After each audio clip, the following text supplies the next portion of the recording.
வணக்கம் சவுக்கு மீடியா நேயர்களே. இந்த அரசியல் அரட்டில் பல்வேறு அரசியல் மற்றும் சமூக நிகழ்வுகளை பற்றி பேச இருக்கிறோம். வாருங்கள் சார். வணக்கம். வணக்கம் மாலதி. வணக்கம் இல்லையா. தமிழக அரசியல் காலத்தில் புதிய விஷயங்களை கொடுக்குறோம். யாருமே சொல்லாதது. அதே போல் மெயின் ஸ்ட்ரீம் மீடியாவுக்கு முன்னாடியே நிறைய விஷயங்களை கொடுக்குறோம். இப்படி கொடுக்கும்போது மெயின் ஸ்ட்ரீம் மீடியாவில் பார்த்திங்கன்னா சில விஷயங்கள் புதுசு புதுசாக சம்மந்தமே இல்லாமல் உருட்டுவாங்க. லைக் எப்படின்னா அதிமுக மற்றும் பாஜக கூட்டணி ஆட்சி அப்படின்னு சொல்லிட்டு, ஓகேங்களா. அது குறித்து விவாதம்லாம் நடைபெற்றது, ஓகேங்களா. அதுக்கப்புறம் அதிமுக முன்னாள் அமைச்சர்கள் 2 பேர் வாண்டடாக சொன்னாங்க, அதிமுக பாஜக கூட்டணி ஆட்சிலாம் இல்லை, எங்கள் தலைமையில் தான் ஆட்சி அப்படின்னு சொல்லிட்டு. ஒன்று ஆர்பி உதயகுமார் சொன்னார், ராஜேந்திர பாலாஜி சொன்னார்.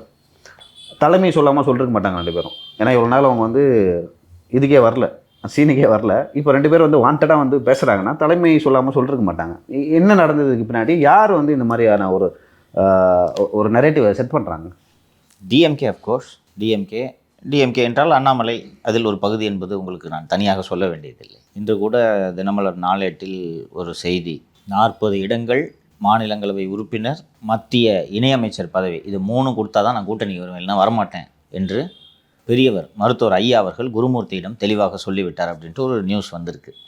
திரு குருமூர்த்தி அவர்கள் உடனடியாக எக்ஸ் வலைத்தளத்தில் தினமலர் நாளேடு கவனமாக செய்திகளை வெளியிட வேண்டும், முழு பொய் என்று போட்டிருக்கிறார். இதோட நோக்கம், இதோட பின்னணியிலலாம் யார் இருக்கிறாங்க என்று பார்த்தீங்கன்னா, இதுக்கு பின்னணியில் திரு அண்ணாமலை அவர்களே இருக்கிறார். அண்ணாமலை என்றால் திமுக, திமுக என்றால் அண்ணாமலை, பிரித்து பேசுவதற்கு ஒன்றும் இல்லை. இது என்னென்னா, இந்த கூட்டணி நல்லா போகக்கூடாது. ஸோ அந்த கூட்டணியை சபட்டாஜ் பண்ணுறதுக்கான வேலைகள் எல்லாவற்றையும் செய்ய வேண்டும் என்பதற்காக தான் ஒரு கருத்துருவாக்கத்தை ஏற்படுத்துவதற்கு இது போன்ற செய்திகள் வெளிவருவதை அவர்கள் உறுதி செய்கிறார்கள். உண்மையாலுமே பாஜக தரப்புலேருந்து அப்படி பேசப்பட்டது. அமித்ஷா அவர்கள் இது கூட்டணி ஆட்சி அப்படின்னு சொல்லிட்டு பேசினதா சொல்கிறாங்க. உண்மையிலே அமித்ஷா அப்படி பேசினார்? நான் கவனித்தது வரைக்கும் சொல்லிடுறேன்ப்பா. மேற்கு வங்கத்திலே பிஜேபி ஆட்சி, தமிழகத்தில் என்டிஏ ஆட்சின்ட்டு நான் பேசும்போது அவர் ஹிந்தியில் தான் சொன்னார். பேசும்போது தமிழ்நாட்டில் என்டிஏ ஆட்சி, என்டிஏ கூட்டணி ஆட்சி என்று சொல்லியிருக்கலாம். என்டிஏ கூட்டணியின் ஆட்சி என்றும் அதை புரிந்து கொள்ளலாம், என்டிஏ கூட்டணி ஆட்சி அமைக்கும் என்றும் புரிந்து கொள்ளலாம். இது ஏற்கனவே அதிமுக பாஜக கூட்டணி அறிவிக்கப்பட்ட போதே இந்த பிரச்சனை வந்தது. ஞாபகம் பாருங்கள், எடப்பாடியை மேடையில் வச்சுக்கிட்டே கூட்டணி ஆட்சி என்று சொன்னார்ன்னு. அதுக்கு பிறகு இதை எடப்பாடி தெளிவுபடுத்தினார். அவங்களுக்கு ஞாபகம் இருக்காமா?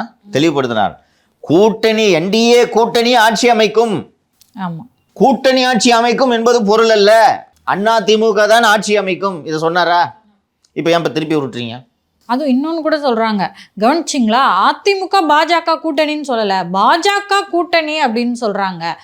பாஜக அதிமுக கூட்டணின்னு சொல்கிறாங்க. சரி, இப்போ என்னப்பா அதனால பேசும்போது சரி, இப்போ இதனால் சரி, இப்போ பாஜக கூட்டணி என்று அவர் அமித்ஷா சொல்கிறார் என்பதை ஒரு வாதத்துக்காக ஒப்புக்கொள்கிறேன். அதனால் பாஜக முதல்வர் எடப்பாடி துணை முதல்வராக இருக்க போயிடுறாரா? அப்படியா நடக்க போகுது? ஃபஸ்ட்டு ஒரு விஷயத்தை இவங்கெல்லாம் புரிஞ்சுக்கணும். அமித்ஷாவை திரு பழனிசாமி டெல்லி சென்று சந்தித்த போதே எத்தனை எண்ணிக்கையிலான இடங்கள் என்பது முடிவு செய்யப்பட்டு விட்டது. அப்போதே அந்த நம்பரை முடிவு பண்ண பிறகு தான் இங்கே இந்த கூட்டணி அறிவிப்புலாம் நடந்துச்சு. அது புரிஞ்சுங்க. ஃபஸ்ட்டு இந்த கோர் கமிட்டி மீட்டிங்லேயும் அமித்ஷா, இன்றைக்கி யூனியனில் கூட எழுதியிருக்காங்க, கோர் கமிட்டி மீட்டிங்கில் அமித்ஷா எங்களுக்கு இத்தனை % இருக்குது, அதனால் 80 சீட்டு வேணும், 90 சீட்டு வேணும்னு இந்த பேச்செல்லாம் வச்சுக்காது. சீட்டெல்லாம் நாங்கள் பேசி முடிவு பண்ணிட்டோம். கொடுக்குற சீட்டில் ஜெயிக்கிற வேலையை பாருங்கள். நாம் இத்தனை சதவீதம் வளர்ந்து விட்டோம், அத்தனை சதவீதம் வளர்ந்து விட்டோம், நமது வளர்ச்சிக்கு ஏற்றார் போன்ற எண்ணிக்கையில் இடங்களை ஒதுக்க வேண்டும், எல்லாம் மூடுங்க. நாங்கள் பெரியவங்க பேசிக்கிட்டோம். கொடுக்குற சீட்டில் ஜெயிக்கிற வேலையை பாருங்கள். இந்த கூட்டணி ஜெயிக்கணும், ஜெல்லாகணும், அதுக்கான வேலையை பாருங்கள் என்று சொல்லும்போது, அண்ணாமலை ஆர்மியின் தலைவரான அண்ணாமலை ஜி, நம்ம பலத்துக்கு 80 சீட்டுக்கு கம்மியாக போட்டியிடக்கூடாதுன்னு அமித்ஷாட்ட சொல்லியிருக்க வேண்டியதானே? அண்ணாமலைக்காக தான் அதை சொன்னது. மூடிட்டு இருங்க, வேலையை பாருங்கன்றது தான் அதுக்கு மீனிங். ஜெயிக்கிற வேலையை பாருங்கள், நாங்கள் தலைவர்கள் இதெல்லாம் பார்த்துக்கிறோம், நீங்கள் போய் இந்த கிளைக்கழக நிர்வாகிகளை பார்த்து அலைன்ஸ் ஜெல் பண்ணுறதுக்கான வேலைகளை பாருங்கள் என்று சொல்லியிருக்கிறார். பிஜேபி கூட்டணி ஆட்சி, பிஜேபியோடு சேர்ந்து கூட்டணி ஆட்சி அமைக்கப் போகிறோம் என்றால் அது பிஜேபிக்கும் பின்னடைவு, அதிமுகவுக்கும் பின்னடைவு. பிஜேபிக்கு வேணால் அது ஒரு சாதகத்தை கொடுக்கலாம், அதிமுகவுக்கு அது பெரும் பின்னடைவை கொடுக்கும். தொண்டர்கள் சோர்வடைந்து விடுவார்கள், கூட்டணியே முறிக்கும். அப்படி ஒரு சூழ்நிலை வந்தால் கூட்டணியே முறிக்கலாம். ஆமாம். இன்னொன்று, எடப்பாடி பழனிசாமியை மாதிரி ஒரு டஃப் நெகோஷியேட்டரை நீங்கள் பார்க்க முடியாது. நான் 2021 தேர்தல் பேச்சுவார்த்தை, சீட்டு ஒதுக்கீடு பேச்சுவார்த்தை எப்படி நடந்துச்சுன்றதை நான் சொன்னேன் ஏற்கனவே. அவ்வளோ டஃப் நெகோஷியேட்டர் கூட்டணி ஆட்சிக்கு ஒத்துக்குவார் அவர்? கூட்டணி ஆட்சிக்கு ஒத்துக்கிறதா இருந்தால் அந்த பால்பாய்ட்டு கட்சி கூட போய் கூட்டணி வச்சிருக்கலாமே அவர். எதுக்காக அது முடியாதுன்னு சொல்லிட்டு இந்த பேச்செல்லாம் பேசக்கூடாதுன்றதுக்காக தானே அங்கே போகிறாரு. அங்கே போய் கூட்டணி வைக்க வேண்டிய தேவை என்ன? சொல்கிற சீட்டை வாங்கிக்கிட்டு கூட்டணிக்கு வர்றதுக்கு அவர்கள் தயாராக இருப்பதால் அவர்களின் தேவை 2029, 26 அவர்களுக்கு தேவை இல்லை. 60 சீட்டு கொடுத்தா 60 சீட்டில் கேண்டிடேட் இருக்கா ஃபஸ்ட்டு பிஜேபிக்கு சொல்லுங்கள்? கேண்டிடேட் இருக்காப்பா? இல்லை. அப்புறம் 60 சீட்டு வாங்கிக்கிட்டு ஒரு முறை வந்து பிஜேபி மற்ற கட்சிகள் எல்லாம் சேர்ந்து போட்டியிட்ட போதும் கேண்டிடேட் இல்லாமல் அலைஞ்சாங்க ஒரு தேர்தல். ஞாபகம் இருக்கா? 2016 என்று நினைக்கிறேன். அந்த டைம்ல தான் வந்து சாமாக்காக்கு 40 இடம் கொடுத்தாங்க, அதை ரிட்டர்ன் பண்ணிட்டாரு. ஆமா, வேண்டாங்க, இவ்வளோ சீட்டு வேண்டாம் ப்ளீஸ், நானும் என் மனைவி மட்டும் தான் கட்சியில் இருக்கோம், 40 பேருக்கு எங்கே போவேன் என்று திரு சரத்குமார் அவர்கள் அப்போது அதை ரிட்டர்ன் பண்ணார் அந்த சீட்டை. சரியா? இதுதான் யதார்த்தம். அதனால் இது கூட்டணி ஆட்சின்னா இது மைண்ட் வாஷ் பண்ணுறது. இது தேர்தலில் இது ஒரு அங்கம். போர்னு வந்துச்சுன்னா எல்லாம் தான் செய்வாங்க. சரியா? பார்த்தீங்களா, எடப்பாடி கட்சி அடமானம் வைத்து விட்டார்.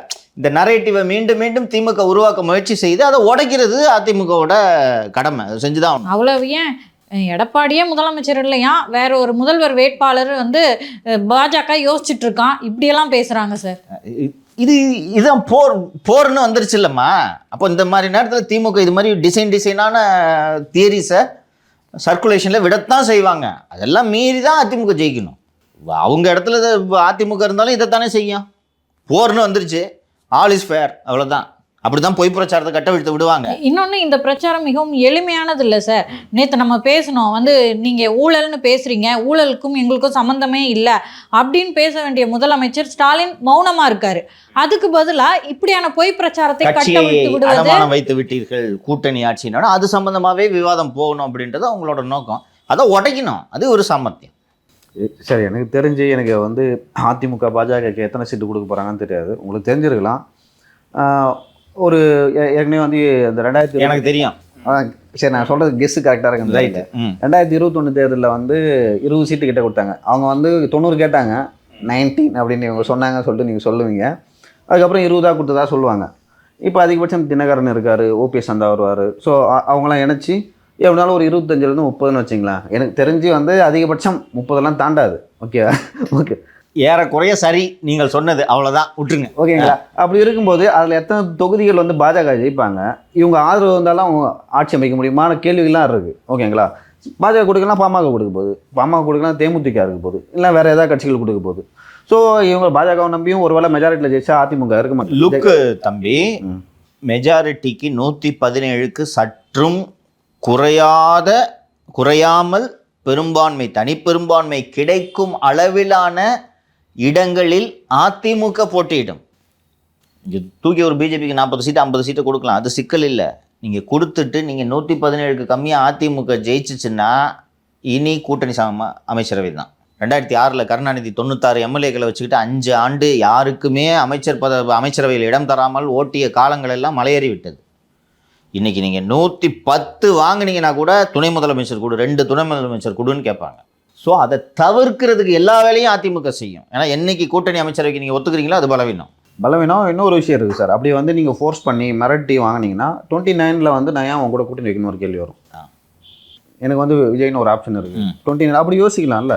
ஒருவேளை அவங்க வந்து தேர்தல் முடிஞ்ச பிறகு என் தயவால் தான் நீங்கள் வந்து ஆட்சி அமைக்க போகிறீங்க அப்படின்னு ஒரு சூழ்நிலை வந்தால் 29 நான் பார்த்துக்கிறேன், அந்த மாதிரி ஒரு டிமாண்ட். அந்த 29க்கு எந்த பங்கமும் வந்துவிடக்கூடாது என்பதில் தான் பாஜக தலைமை கவனமாக இருக்கிறது. அவங்க கூட்டணி வச்சதே 29க்குப்பா, கரெக்டா? 29 தான் முக்கியம் அவங்களுக்கு. 29 மனசில் வச்சுக்கிட்டு நாங்கள் வேலை செஞ்சுட்டு இருக்கும்போது இந்த 26க்கு ஒரு 2 சீட்டு 3 சீட்டு இந்த பிரச்சனையெல்லாம் நடுவில் இழுத்துட்டு வராதுன்றதுல தெளிவாக இருக்காங்க. எடப்பாடிஜி தலைமையில் தமிழகத்தில் தேர்தல்னு எங்கேயாவது போய் சொல்லியிருக்காங்களா பிஜேபி? இங்கே பீகாரில் சொல்லு, நிதிஷ்ஜி தலைமையில் நாங்கள் போட்டிடுறோம் சொல்ல பார்ப்போம். என் தலைமையில் நிதிஷ் போட்டிடுறாரு, கரெக்டா? இதுதான் எல்லா மாநிலத்திலும். இங்கே எப்படி சொல்கிறாங்கன்னா அவங்களுக்கு தெரியும் 29 முக்கியம், திருப்பி தமிழ்நாட்டை குழப்ப வேணான்னு கவனமாக இருக்காங்க. இன்னொன்று, அதிமுகவை விட மக்கள் மத்தியிலேயே இது ஒரு அவர்ஷனை ஏற்படுத்தும். எஸ், தேவையில்லாமல் நோன்றோன்னு நினைக்கிறாங்க. 14 தோல்வி, 19 தோல்வி, 24 படு தோல்வி, இப்போ 29 ரிஸ்க் எடுப்பாங்களா? இனிமேல் இவ்வளோ உயரத்துக்கு போயிடுச்சு பிஜேபி. 19 இவ்வளோ உயரம் போயிட்டு கீழே இறங்க ஆரம்பிச்சிருக்கு. அது திருப்பி கீழே இறங்காமல் அட்லீஸ்ட் அங்கே லெவல் பண்ணுறதுக்கு 29 இவங்க தயவு தேவை, அவ்வளோதான். புரியுதா? சிம்பிள். சரிங்க சார். அடுத்ததாக பாமக பொதுக்குழு கூட்டப்படணும் ஒரு செய்தி வந்திருக்கு. அதுக்கு முன்னாடி பாமகவின் முகங்கள் அப்படின்னா ஒரு 4 பேர் நம்ம கண் முன்னாடிடுவாங்க. ஐயா, சின்ன ஐயா, அதுக்கப்புறம் வந்து ஜிகே மணி அவர்கள், பாலு, வழக்கறிஞர் பாலு அவர்கள். எனக்கு தெரிஞ்சு இவங்க தான் ஒரு 4 பேர் தான் வருவாங்க. அதில் வந்து பாலு அவர்களே வந்து அந்த சமூக நீதி பேரவை அந்த அந்த இயக்கத்திலேருந்தே நீக்கியிருக்காரு திரு டாக்டர் ராமதாஸ் அவர்கள். அந்த விஷயத்தை நீங்கள் எப்படி பார்க்குறீங்க? அதே போல் வந்து கிட்டத்தட்ட ஒரு 20 மாவட்ட செயலாளர்களோட பதவியை நீக்கி புதுசாக வந்து நியமிச்சிருக்காரு. நேற்று தினம் கூட திருவண்ணாமலையில் வந்து மாவட்ட செயலாளரை நீக்கி புது மாவட்ட செயலாளராக போட்டிருக்காரு. கணேஷ்குமார் தான். அது அவர் அன்புமணியின் தீவிர ஆதரவாளர். அவர் தான் தற்காலிகமாக இளைஞரணி செயலாளராக நியமிக்கலாம் என்று திட்டமிட்டிருந்தார், நீக்கிட்டாங்க. அதுக்கு முன்னாடியும் தொடர்ந்து நிர்வாகிகளை நியமிச்சுட்டு இருந்தார். அப்போதெல்லாம் அன்புமணி கிட்ட இருந்து எந்த எதிர்வினையும் வரவில்லை. கவனித்திருக்கிறீங்களா? ஆமாம். பாலு நீக்கனோட தான் பொதுக்குழு அறிவிப்பு வருது. ஆமாம். ஏன் ஐயா கூப்பிட்டு ஐயா சமாதானம் பேசியவர்கள் மற்றும் குருமூர்த்தி போன்றோர் சொல்லி அறிவுரையின்படி நீங்கள் அவனை கம்முன்னு இருக்க சொல்லுங்கள், கூட்டணி இது பண்ணிட்டு வரேன், இல்லைனா கட்சியை 2ஆக ஒன்றாலும் சரி, நான் ஒத்துக்க மாட்டேன்றதில் ஐயா தெளிவாக இருக்கிறார். சொன்ன உடனே அப்புறம் கூப்பிட்டு சொல்லியிருக்காங்க, தம்பி திருப்பி கேஸை ஓப்பன் பண்ணுவாங்க, இப்போ எதுக்குப்பா கம்முன்னு இருப்பானோன்னா அவரும் அமைதியாக இருந்தார். அமைதியாக இருந்தார் என்று எல்லோரும் நினைத்து கொண்டிருக்கக்கூடிய சமயத்தில் நாளை ஒருவேளை தேர்தல் ஆணையம், நீதிமன்றம் என்று செல்ல வேண்டியிருந்தால் கட்சியின் அமைப்பு விதிகளின்படி உண்மையான அதிகாரம் யாருக்கு என்பதை வழக்கறிஞர்களோடும் சில நீதிபதிகளோடும் சின்ன ஐயா விவாதித்து கொண்டிருந்தார். சின்ன ஐயாவுக்கே வழக்கறிஞர்கள், நீதிபதிகள், ஓய்வு பெற்ற நீதிபதிகள்லாம் தெரியுமா? யார் கூட்டு போகிறது? பாலு. ஓ, இப்போ நீ இந்த வேலையை பார்த்துக்கிட்டு இருக்கியா? உனக்கு பதவி இருக்கும் தானே இந்த வேலையை பார்க்குற, கிளம்பு, சமூக நீதியில் நான் பார்த்துக்கிறேன் போங்க அப்படின்னு சொன்ன உடனே தான் ஓ மொத்தமாக போச்சு. இன்னொன்று பாலண்ணன் தானே இவருக்காக இவ்வளோ வேலையை செஞ்சுட்டு இருக்காரு. லியோ தொடக்கத்தில் குறிப்பிட்டது மாதிரி பாட்டாளி மக்கள் கட்சியின் முகமாக அறியப்பட்டவர்களில் அண்ணன் திரு பாலு அவர்கள் முக்கியம். ஏன்னா பாட்டாளி மக்கள் கட்சி சார்பில் எல்லா வழக்கறிஞர்களையும் சமூக நீதி பேரவையின் தலைவர் என்ற முறையில் பாலு தான் தொடுப்பார்.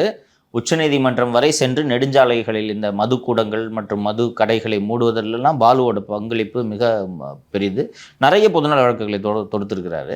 வழக்கறிஞர்களோடும் நீதிபதிகளோடும் நல்ல அறிமுகம் பெற்ற பிரபலமான ஒரு வழக்கறிஞர் தான் திரு பாலு அவர்கள்.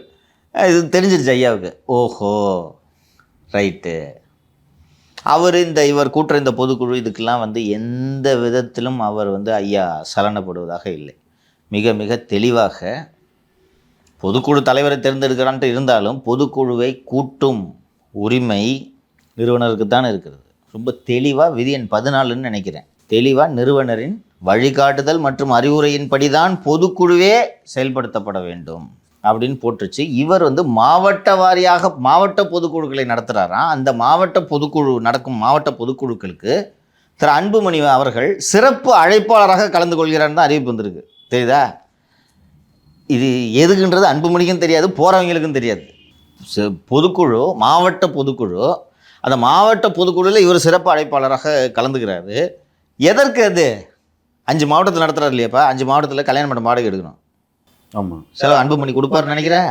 அண்ட் அந்த லோக்கலில் இருக்கக்கூடிய நிர்வாகிக்கு இப்போ குறைஞ்சது ஒரு 3 லட்ச ரூபா 4 லட்ச ரூபா சாப்பாடு போடணும், இல்லை சாப்பாடு போடணும், வரணும், ஒரு 5 லட்ச ரூபா ஆகுமா நடத்துறதுக்கு பொறுப்பேற்றுக்கிறது? குறைந்தபட்சம் இல்லையா? குறைந்தபட்சம் 5 லட்சம். இவங்க அப்பாவும் பிள்ளையும் தமாஸ் பண்ணினுக்கிறதுக்கு நம்மள 5 லட்ச ரூபா செலவு பண்ண வைக்கிறாங்கன்னா இந்த உள்ளூர் நிர்வாகி நினைப்பாரா மாட்டாரா? நினைப்பார். தேர்தலுக்கு செலவு பண்ணுறதுனா கூட பரவாயில்ல, இவங்க அப்பாவுக்கு ஏதாவது பதிலுக்கு செஞ்சு காட்டணுன்றதுக்காக நம்மளை கூப்பிட்டு மண்டபத்தை பூடின்னு சொல்லிட்டு இருக்கிற பெரிய தொல்லையாக போச்சு இந்த கட்சியிலன்ட்டு நினைப்பார். இது கட்சியை பலவீனப்படுத்த தானே செய்யும். இன்னொன்று, ஜெயிக்கவே முடியாது உங்கள் அப்பாவுக்கு எதிராக. எதுக்கு இப்போ வெட்டி அந்த சீன் போட்டுனுக்கிறீங்க? கூப்பிட்டு வான் பண்ணுவாங்க. அவர் அது புரியாமல், அதுவும் பாலுவை நீக்கினோடனே இவருக்கு இந்த கோபம் இளங்கன்றளவா, அது எப்படி உன்னை நீக்கிட்டாங்களா? விட மாட்டேன், நான் விட மாட்டேன், கூப்பிட்டு பொதுக்குழுவன்ட்டு அவரோட வழிகாட்டுதலில் தான் பொதுக்குழுவை கூட்டணும். இன்னொன்று, பாட்டாளி மக்கள் கட்சியின் அந்த பொதுக்குழுவுக்கான அழைப்பில் பாட்டாளி மக்கள் கட்சியின் தலைமை அலுவலகம் என்று தைலாபுரத்திலிருந்து மாற்றி டி நகரில் இவர் வீட்டு அரசை போட்டுக்கினார். பாமக தலைமை அலுவலகம்னு. பஞ்சாயத்தாச்சுன்னா அவர் தான் கடைசியில் பலவீனப்பட போகிறார். ஒரு அன்புமணி புரிந்து கொள்வதாக தெரியவில்லை. ஸோ அடுத்ததாக வந்து தமிழக வெற்றி கழகம் கட்சி ஆரம்பித்து பல்வேறு செய்திகள் வந்து போயிட்டே இருக்குது. செய்திகள் மட்டும்தான் போகுது, மற்றபடி அந்த தலைவர்கள் யாரும் வெளில வந்து ஒரு பெருசாக வந்து அரசியல் ரீதியான பல விஷயங்களை செய்யவே இல்லை. ஆட்சியை 2026 நாங்கள் பிடிக்க போகிறோன்னு சொல்கிறாங்க, எதுவும் பண்ணலை. தற்போது வந்து தினமலரில் வந்து ஒரு செய்தி வந்திருக்கு. என்னென்னா, கிறிஸ்துவ பாதிரியார்கள் வந்து விஜய் சந்திக்கிறாங்க, கிறிஸ்துவ மக்களோட ஓட்டு வந்து முழுவதுமாக வந்து விஜய் பக்கம் திரும்பும், அந்த மாதிரியான பேச்சுக்கள்லாம் போயிட்டுருக்கு. இது நீங்கள் எப்படி பார்க்குறீங்க? அவர் வந்து ஒரு குறிப்பிட்ட சமூகத்துக்காக இல்லை ஒரு மதத்துக்காக கட்சி ஆரம்பிக்கலை, இந்த மாதிரியான செய்திகள் வருது. தொடர்ந்து வந்து நிறைய குறிப்பாக பாஜக தரப்புல இந்த மாதிரிலாம் பேசுகிறாங்க. இதை எப்படி பார்க்குறீங்க? இது ஒன்றும் தவறு என்று சொல்ல முடியாது. இன்னொன்று, கிறிஸ்டியன் ஓட்ஸை திரு விஜய் அவர்கள் அதிகமாக பெறுவதற்கான சாத்தியக்கூறுகள் அதிகம் இருப்பதாக நான் பார்க்கிறேன். முதல் காரணம், விஜயோட அவங்க ஐடென்டிஃபை பண்ணிப்பாங்க. ஹி பிலாங்ஸ் டு ஆர் ரிலிஜியன்ற அந்த அஃபினிட்டி கிறித்துவ மக்களுக்கு ஏற்படுவது இயல்பு, அதில் தவறில்லை. பிஜேபி வெளிப்படை தானே சொல்லுது, இது இந்துக்களே ஒன்றுபடுங்கள்னு சொல்லுது இல்லை. ஆனால் விஜய் அதை கூட சொல்லலை. விஜய் அவர் சொல்ல மாட்டார். He is beyond religion. நான் உறுதியாக நம்புகிறேன், அது கடந்த ஸ்டார் அப்படின்ட்டு நான் நம்புகிறேன். பட் கிறிஸ்துவ சமூக மக்கள் அவரோட ஐடென்டிஃபை பண்ணிக்கிறதுன்றது வந்து இயல்பு, புரிந்து கொள்ளக்கூடியது என்று நான் சொல்கிறேன். ஒன்று. ரெண்டாவது, தொடர்ந்து சாலிடாக கிறித்துவ மக்கள் திமுகவோடு தான் காலங்காலமாக நின்று வந்திருக்கிறார்கள். உங்களுக்கு இதை செஞ்சு தரேன், அதை செஞ்சு தரேன்னு சொல்லிட்டு ஏராளமான வாக்குறுதிகளை திராவிட முன்னேற்ற கழகம் 21 தேர்தலுக்கு முன்பு அறிவித்திருந்தது. பணப்பயன் இல்லாத ஒரு வாக்குறுதியை கூட திராவிட முன்னேற்ற கழகம் நிறைவேற்றாமல் இருந்தது. கிறித்துவ நல்லெண்ணெய் இயக்கத்தின் சார்பில் திராவிட முன்னேற்ற கழகத்தின் சின்னத்தில் போட்டியிட்ட திருச்சி கிழக்கு தொகுதியின் எம்எல்ஏ திரு இனிகோ இருதயராஜ் அவர்கள் வெளிப்படையாகவே திமுக கிறிஸ்தவ மக்களுக்கு எதுவும் செய்யலைன்ற தனது அதிருப்தியை வெளிப்படுத்திட்டார். அவரே தாவேக்க செல்வது பற்றி யோசித்து கொண்டிருக்கிறார். இன்னொரு 10 மாதம் இருக்குது, எலெக்ஷன் நெருக்கத்தில் போய்க்கலாம். அதே திருச்சி கிழக்க கொடுத்துருங்கன்னு தான் கேட்குறாரு, ஒன்றும் அதிகம்லாம் கேட்கல. அவர் உங்களுக்கு செலவு வைக்க மாட்டேன், உங்கள்கிட்ட காசு இல்லைன்னு தெரியும், செலவு காசு கேட்டால் பால் பாக்கெட்டை தூக்கி தருவீங்க, நான் திருச்சியில் நான் என் தொகுதிக்கு நான் செலவு பார்த்தீங்கன்னா அவரே அந்த முடிவில் இருக்கார். என்னென்னா, சாதாரண இந்த சிமெட்ரியிலெல்லாம் சில டிமாண்ட்ஸ் இருக்க போல இருக்குது. இந்த கிறிஸ்தவர்களின் கல்லறைகள் தொடர்பாக சில டிமாண்ட்லாம் இருக்குது. இத்தனை வருஷம் கழித்து அதை புதுப்பிக்கணும், அதை எடுத்துகிட்டு திருப்பி வேறு ஆட்களை புதைக்கிறதுக்கு அனுமதி கொடு. இது மாதிரி தெர் ஆர் சம்திங். இந்த சின்ன விஷயத்தை கூட சொல்லலை. அண்ணன் இனிகோ இருதராஜ் அவர்கள் எனக்கும் நண்பர்.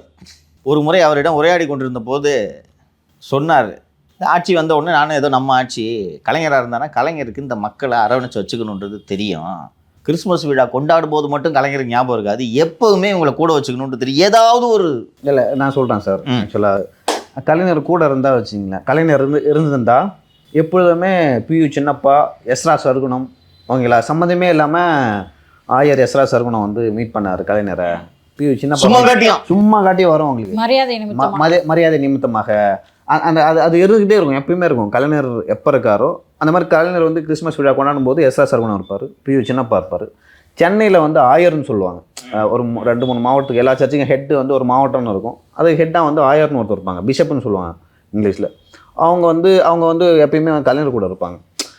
அதை வந்து எப்பயுமே எப்படி லூப்லேயே வச்சுட்டு இருப்பார், நம்மளை விட்டு போயிடக்கூடாது அப்படின்னு சொல்லிட்டு மக்கள்கிட்ட காட்டுவாங்க. கிறிஸ்தவ மக்களுக்கும் கல்யாணம் கூட பிஷப்பே இருக்கிறாருப்பா அப்படின்னு சொல்லிட்டு ஒரு தாட் வரும், நம்ம அவங்களுக்கு தான் ஓட்டு போடணும். ஆனால் ஸ்டாலின் அவர்கள் வந்து எந்த இடத்துலையும் அந்த மாதிரி நம்ம பார்த்துருக்கே மாட்டோம். என்ன பண்ணாருன்னு ஒரு கொஸ்டின் இருக்கும். எந்த பாதிரியார் கூட, எந்த பிஷப் கூட க்ளோஸாக இருந்தார், யார் கூட வந்து கிறிஸ்மஸ் விழாவை கொண்டாடினாருன்னு ஒரு கேள்வி வரும்ல. வருஷம் இனிகோ இருதயராஜ் தான் கிறித்துவ விழாவை, இந்த கிறிஸ்மஸ் விழா நடக்குள்ள வருஷம் அந்த விழாவை அவர் தான் நடத்துவார். இந்த வாட்டி ஆர்பரில் யார்கிட்டயும் சேகர்பாபுட்ட கொடுத்துட்டாங்க இந்த விழா நடத்துகிற பொறுப்பப்பா. சேகர் பாபு கிறிஸ்மஸ் சம்மந்தப்படுத்தி இவரை ஓரம் கட்டணும், இனிகோ இருதயராஜா ஓரம் கட்டணும். அவரும் 4 வருஷம் பொறுத்து பார்த்து தான் இந்த பக்கம் அந்த கிட்டத்தட்ட கரெக்டாக பார்த்தீங்கன்னா மற்ற மாதிரி இவர் இனிகோ என்ன அன்பில் மகேஷ் நிகழ்ச்சிக்கு போகிற நேரு ஒரு அடி அடிப்பார், நேரு நிகழ்ச்சிக்கு போகிற அன்பில் ஒரு அடி அடிப்பார். இப்படி 4 வருஷமாக மத்தளம் போல இரு பக்கமும் அடி வாங்கி கொண்டு தான் அவர் தனது வாழ்க்கையை ஓட்டி கொண்டிருக்கிறார். ஸோ இப்படி ஒரு நெருக்கடி எதுவுமே செஞ்சு தரல. 24 தேர்தலுக்கு கொஞ்சம் முன்னாடி தான் கூப்பிட்டு ஒரே நாளில் ஒரு 7-8 அறிவிப்புகளை வெளியிட்டார்கள், ஞாபகம் இருக்குமா? இன்னொன்று, தமிழகத்தில் கிறித்துவ பள்ளிகள் எவ்வளவு பள்ளிகள் இருக்கின்றன என்பது தெரியும். லியோவே கிறித்துவ இதில் இன்ஸ்டியூஷனில் பள்ளி மற்றும் கல்லூரியில் படித்தவர். அவங்களுக்குன்னு டிமாண்ட் இருக்குது, ஒன்றை கூட செஞ்சு கொடுக்கலாமா? வருஷம் ரெனியூவல் பண்ணுறதுக்கு வருஷம் அந்த மெட்ரிகுலேஷன் ஸ்கூல் லைசன்ஸ் ரெனியூ பண்ணோம், ஒரு பெரிய அமௌண்ட்டை வசூலை போட்டுக்கிட்டு இருக்காங்க. மகேஷ் தான் எதையுமே செஞ்சு கொடுக்கல. ஸோ அப்படி இருக்கும்போது அந்த மக்கள் வந்து நேச்சுரலாக திரு விஜய் அவர்களோட ஐடென்டிஃபை பண்ணிக்கிறத என்னால் புரிஞ்சுக்க முடியுது. என்ன தப்புன்னு கேட்குறேன். சேகர் பாபு அவர்களை வந்து கிறிஸ்மஸ் விழா கொண்டாடுறதுக்கு நியமிக்கிறாங்கன்னு வைங்களேன், அவருக்கு கீழே எப்படி கிறிஸ்டியன்ஸ் வந்து கூடுவாங்க? ஒரு சேகர் பாபு என்ன பண்ணுவார்னா, கொளத்தூர் தன்ராஜிட்ட சொல்லி யாராவது போகிறவன்ட்டு ஒரு அங்கேயே போட்டு கொண்டு வந்து இன்றைக்கி விழா நடக்கிற அன்றைக்கி வரிசையாக ஒரு 10 பேர் அங்கேயே போட்டு நிற்க வைன்னு பண்ணி விழா யோசிக்காமல் செய்வார் சேகர் பாபு. சென்னையில் நடக்கிற விழா நான் தான் நடத்தினேன், அது யார் இது இனிகோ இருதயராஜ் சம்மந்தெல்லாம் ஒருத்தனை கூட்டினு அண்ணன் நடத்துகிற விழா, இப்படி தான் முடிவெடுத்திருப்பார். அதை தாண்டி திமுகவில் ஒரு கிறிஸ்தவர்களை வந்து பிரதிநிதித்துவம் பண்ணுற மாதிரி யாரும் ஒரு பெரிய முகம் இல்லை. இன்னொரு விஷயம் வந்து சொல்லப்படுது சார், இங்கே வந்து ஏற்கனவே வந்து கிறிஸ்தவர்களுக்கு வந்து இஸ்லாமியர்கள் போலவே வந்து தனி இடஒதுக்கீடு கொடுத்ததா சொல்கிறாங்க. இப்போ பார்த்தீங்கன்னா இப்போது தலித் சமூகத்தை சேர்ந்த ஒரு கிறிஸ்டின் இருக்காங்கன்னா பிசியில் வருவாங்க. அந்த மாதிரி வந்து வன்னிய சமூகத்தை சேர்ந்த ஒரு எம்பிசியில் இருக்கவங்க அவங்களும் பிசிக்கு போயிடுவாங்க. இது அவங்க தேர்தல் அறிக்கையில் என்ன சொல்லியிருந்தாங்கன்னா, நாங்கள் வந்து வந்தால் வன்னிய சமூக மக்களை பிசிலேருந்து எம்பிசி கொண்டு வரோம், தலித்துகளை வந்து பிசிலேருந்து எஸ்சி கொண்டு வரோம், அந்த மாதிரியான வாக்குறுதி. கடைசியாக பிரதமரை சந்தித்த போது இந்த கோரிக்கையை அவர் வலியுறுத்தி இருக்கிறார். நீங்கள் சும்மா சொல்லக்கூடாது, அவர் வலியுறுத்தி இருக்கிறார். என்னன்னா பையன் அரெஸ்ட் பண்ணிட்டு போகிறாங்களான்னு பயந்துக்கிட்டு அங்கே போகும்போது பிரதமரிடம் வலியுறுத்துவது போன்ற கோரிக்கைகள் என்னென்னு வரிசையை கொடுத்தாங்க. இவர் ஃபஸ்டர். அந்த மாதிரி ஒரு கோரிக்கை இருக்கிறதே தெரியாது அவருக்கு. இல்லை 4 வருஷம் அவங்க அதை பற்றி பேசவே இல்லை. ஏன் பேசல? இப்போ பேசுகிறாங்க. 4 வருஷம். இப்போ உங்கள் எம்பி தானே இருக்காங்க, 39 பேர் இருக்காங்கல்ல, பேசியிருக்க வேண்டியதானே. இப்போ போய் மகனுக்காக நித்தி ஆயோக் போயிட்டு நம்ம விமர்சனம் பண்ணோம்ல, இங்கே போயிட்டு உங்களது வீரம் இதுதான் உங்களது வீரமானலாம் கேட்ட உடனே இல்லை நாங்கள் இதுக்காக தான் தலித்துகளை வந்து கிறிஸ்துவ மக்களை எஸ்ஐ பட்டியல் கொண்டு வருவதற்கு தான் சென்றோம். ஸோ அதனால் கிறிஸ்துவ மக்கள் என்ன நினைக்கிறாங்கன்னா, சரி நம்ம எதுக்கு வந்து திமுக கூட இருக்கணும், தட் இஸ் ஃபேர், ஒன்றும் தப்பு இல்லைப்பா, இட் இஸ் ஜஸ்டிஃபைட். அப்படி தான் ஐடென்டிஃபை ஆகி அப்படி தான் போகும். நீங்கள் சொன்னீங்கல்ல, அது கலைஞர் வந்து சும்மா எஸ்ரா சர்க்குணம் என்று சும்மா சந்தித்தார்னு. அது போக வீரமணியை விட்டு ஏதாவது ஒரு நிகழ்ச்சி நடத்த சொல்லி அதில் எஸ்ரா சர்க்குணத்தை கூப்பிட்டு பேச வைப்பாங்க. ஞாபகம் இருக்கா? கலைஞரும் அதில் பேசுவார்.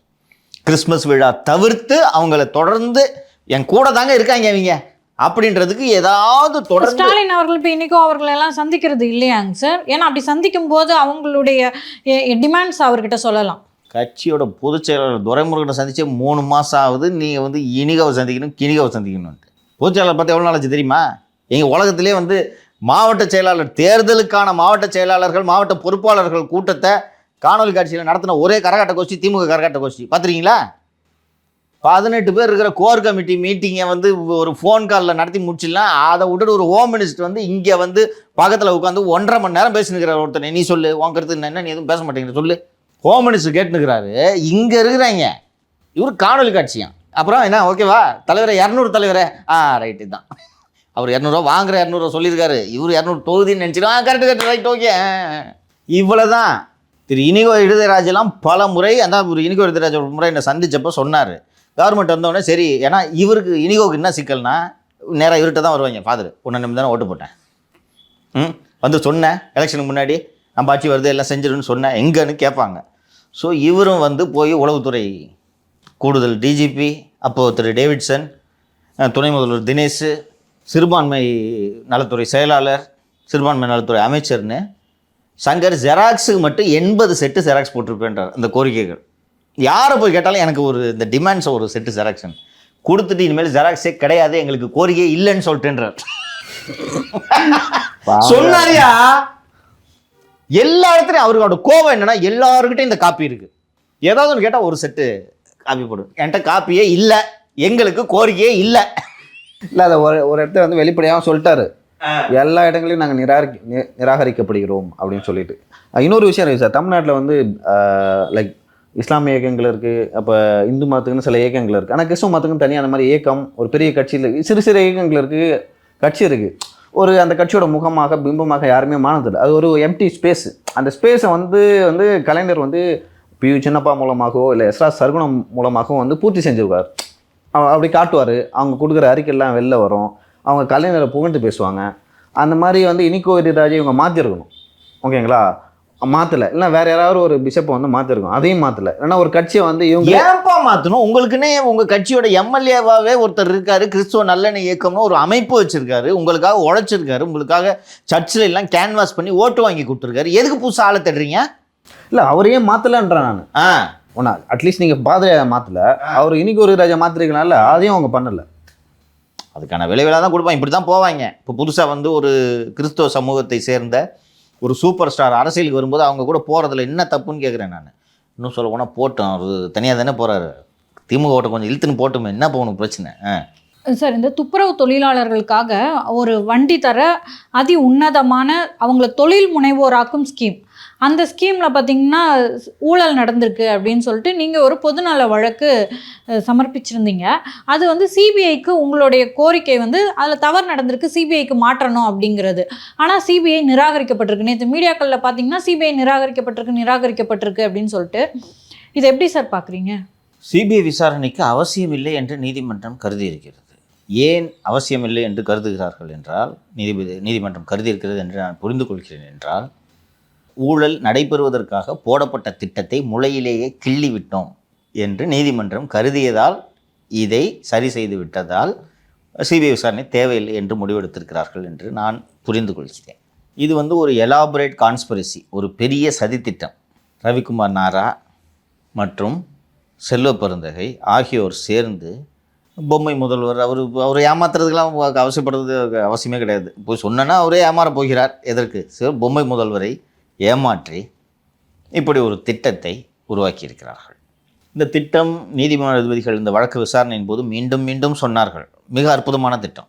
இப்போ ஒரு துப்புரவு தொழிலாளி இருக்கிறார், வேலை செய்து கொண்டு இருக்கிறார், செத்து போய்ட்டாரு, அவரோட வாரிசுக்கு வேலை கொடுக்கணும். குறிப்பாக அந்த விஷவாயு தாக்கி இறந்து போயிடும், ஏதோ ஒன்று அந்த பணியின் போது இறந்து போகிறார், அப்போ அவரோட வாரிசுக்கு வேலை கொடுக்கணும், வேலை கிடைக்கவில்லை.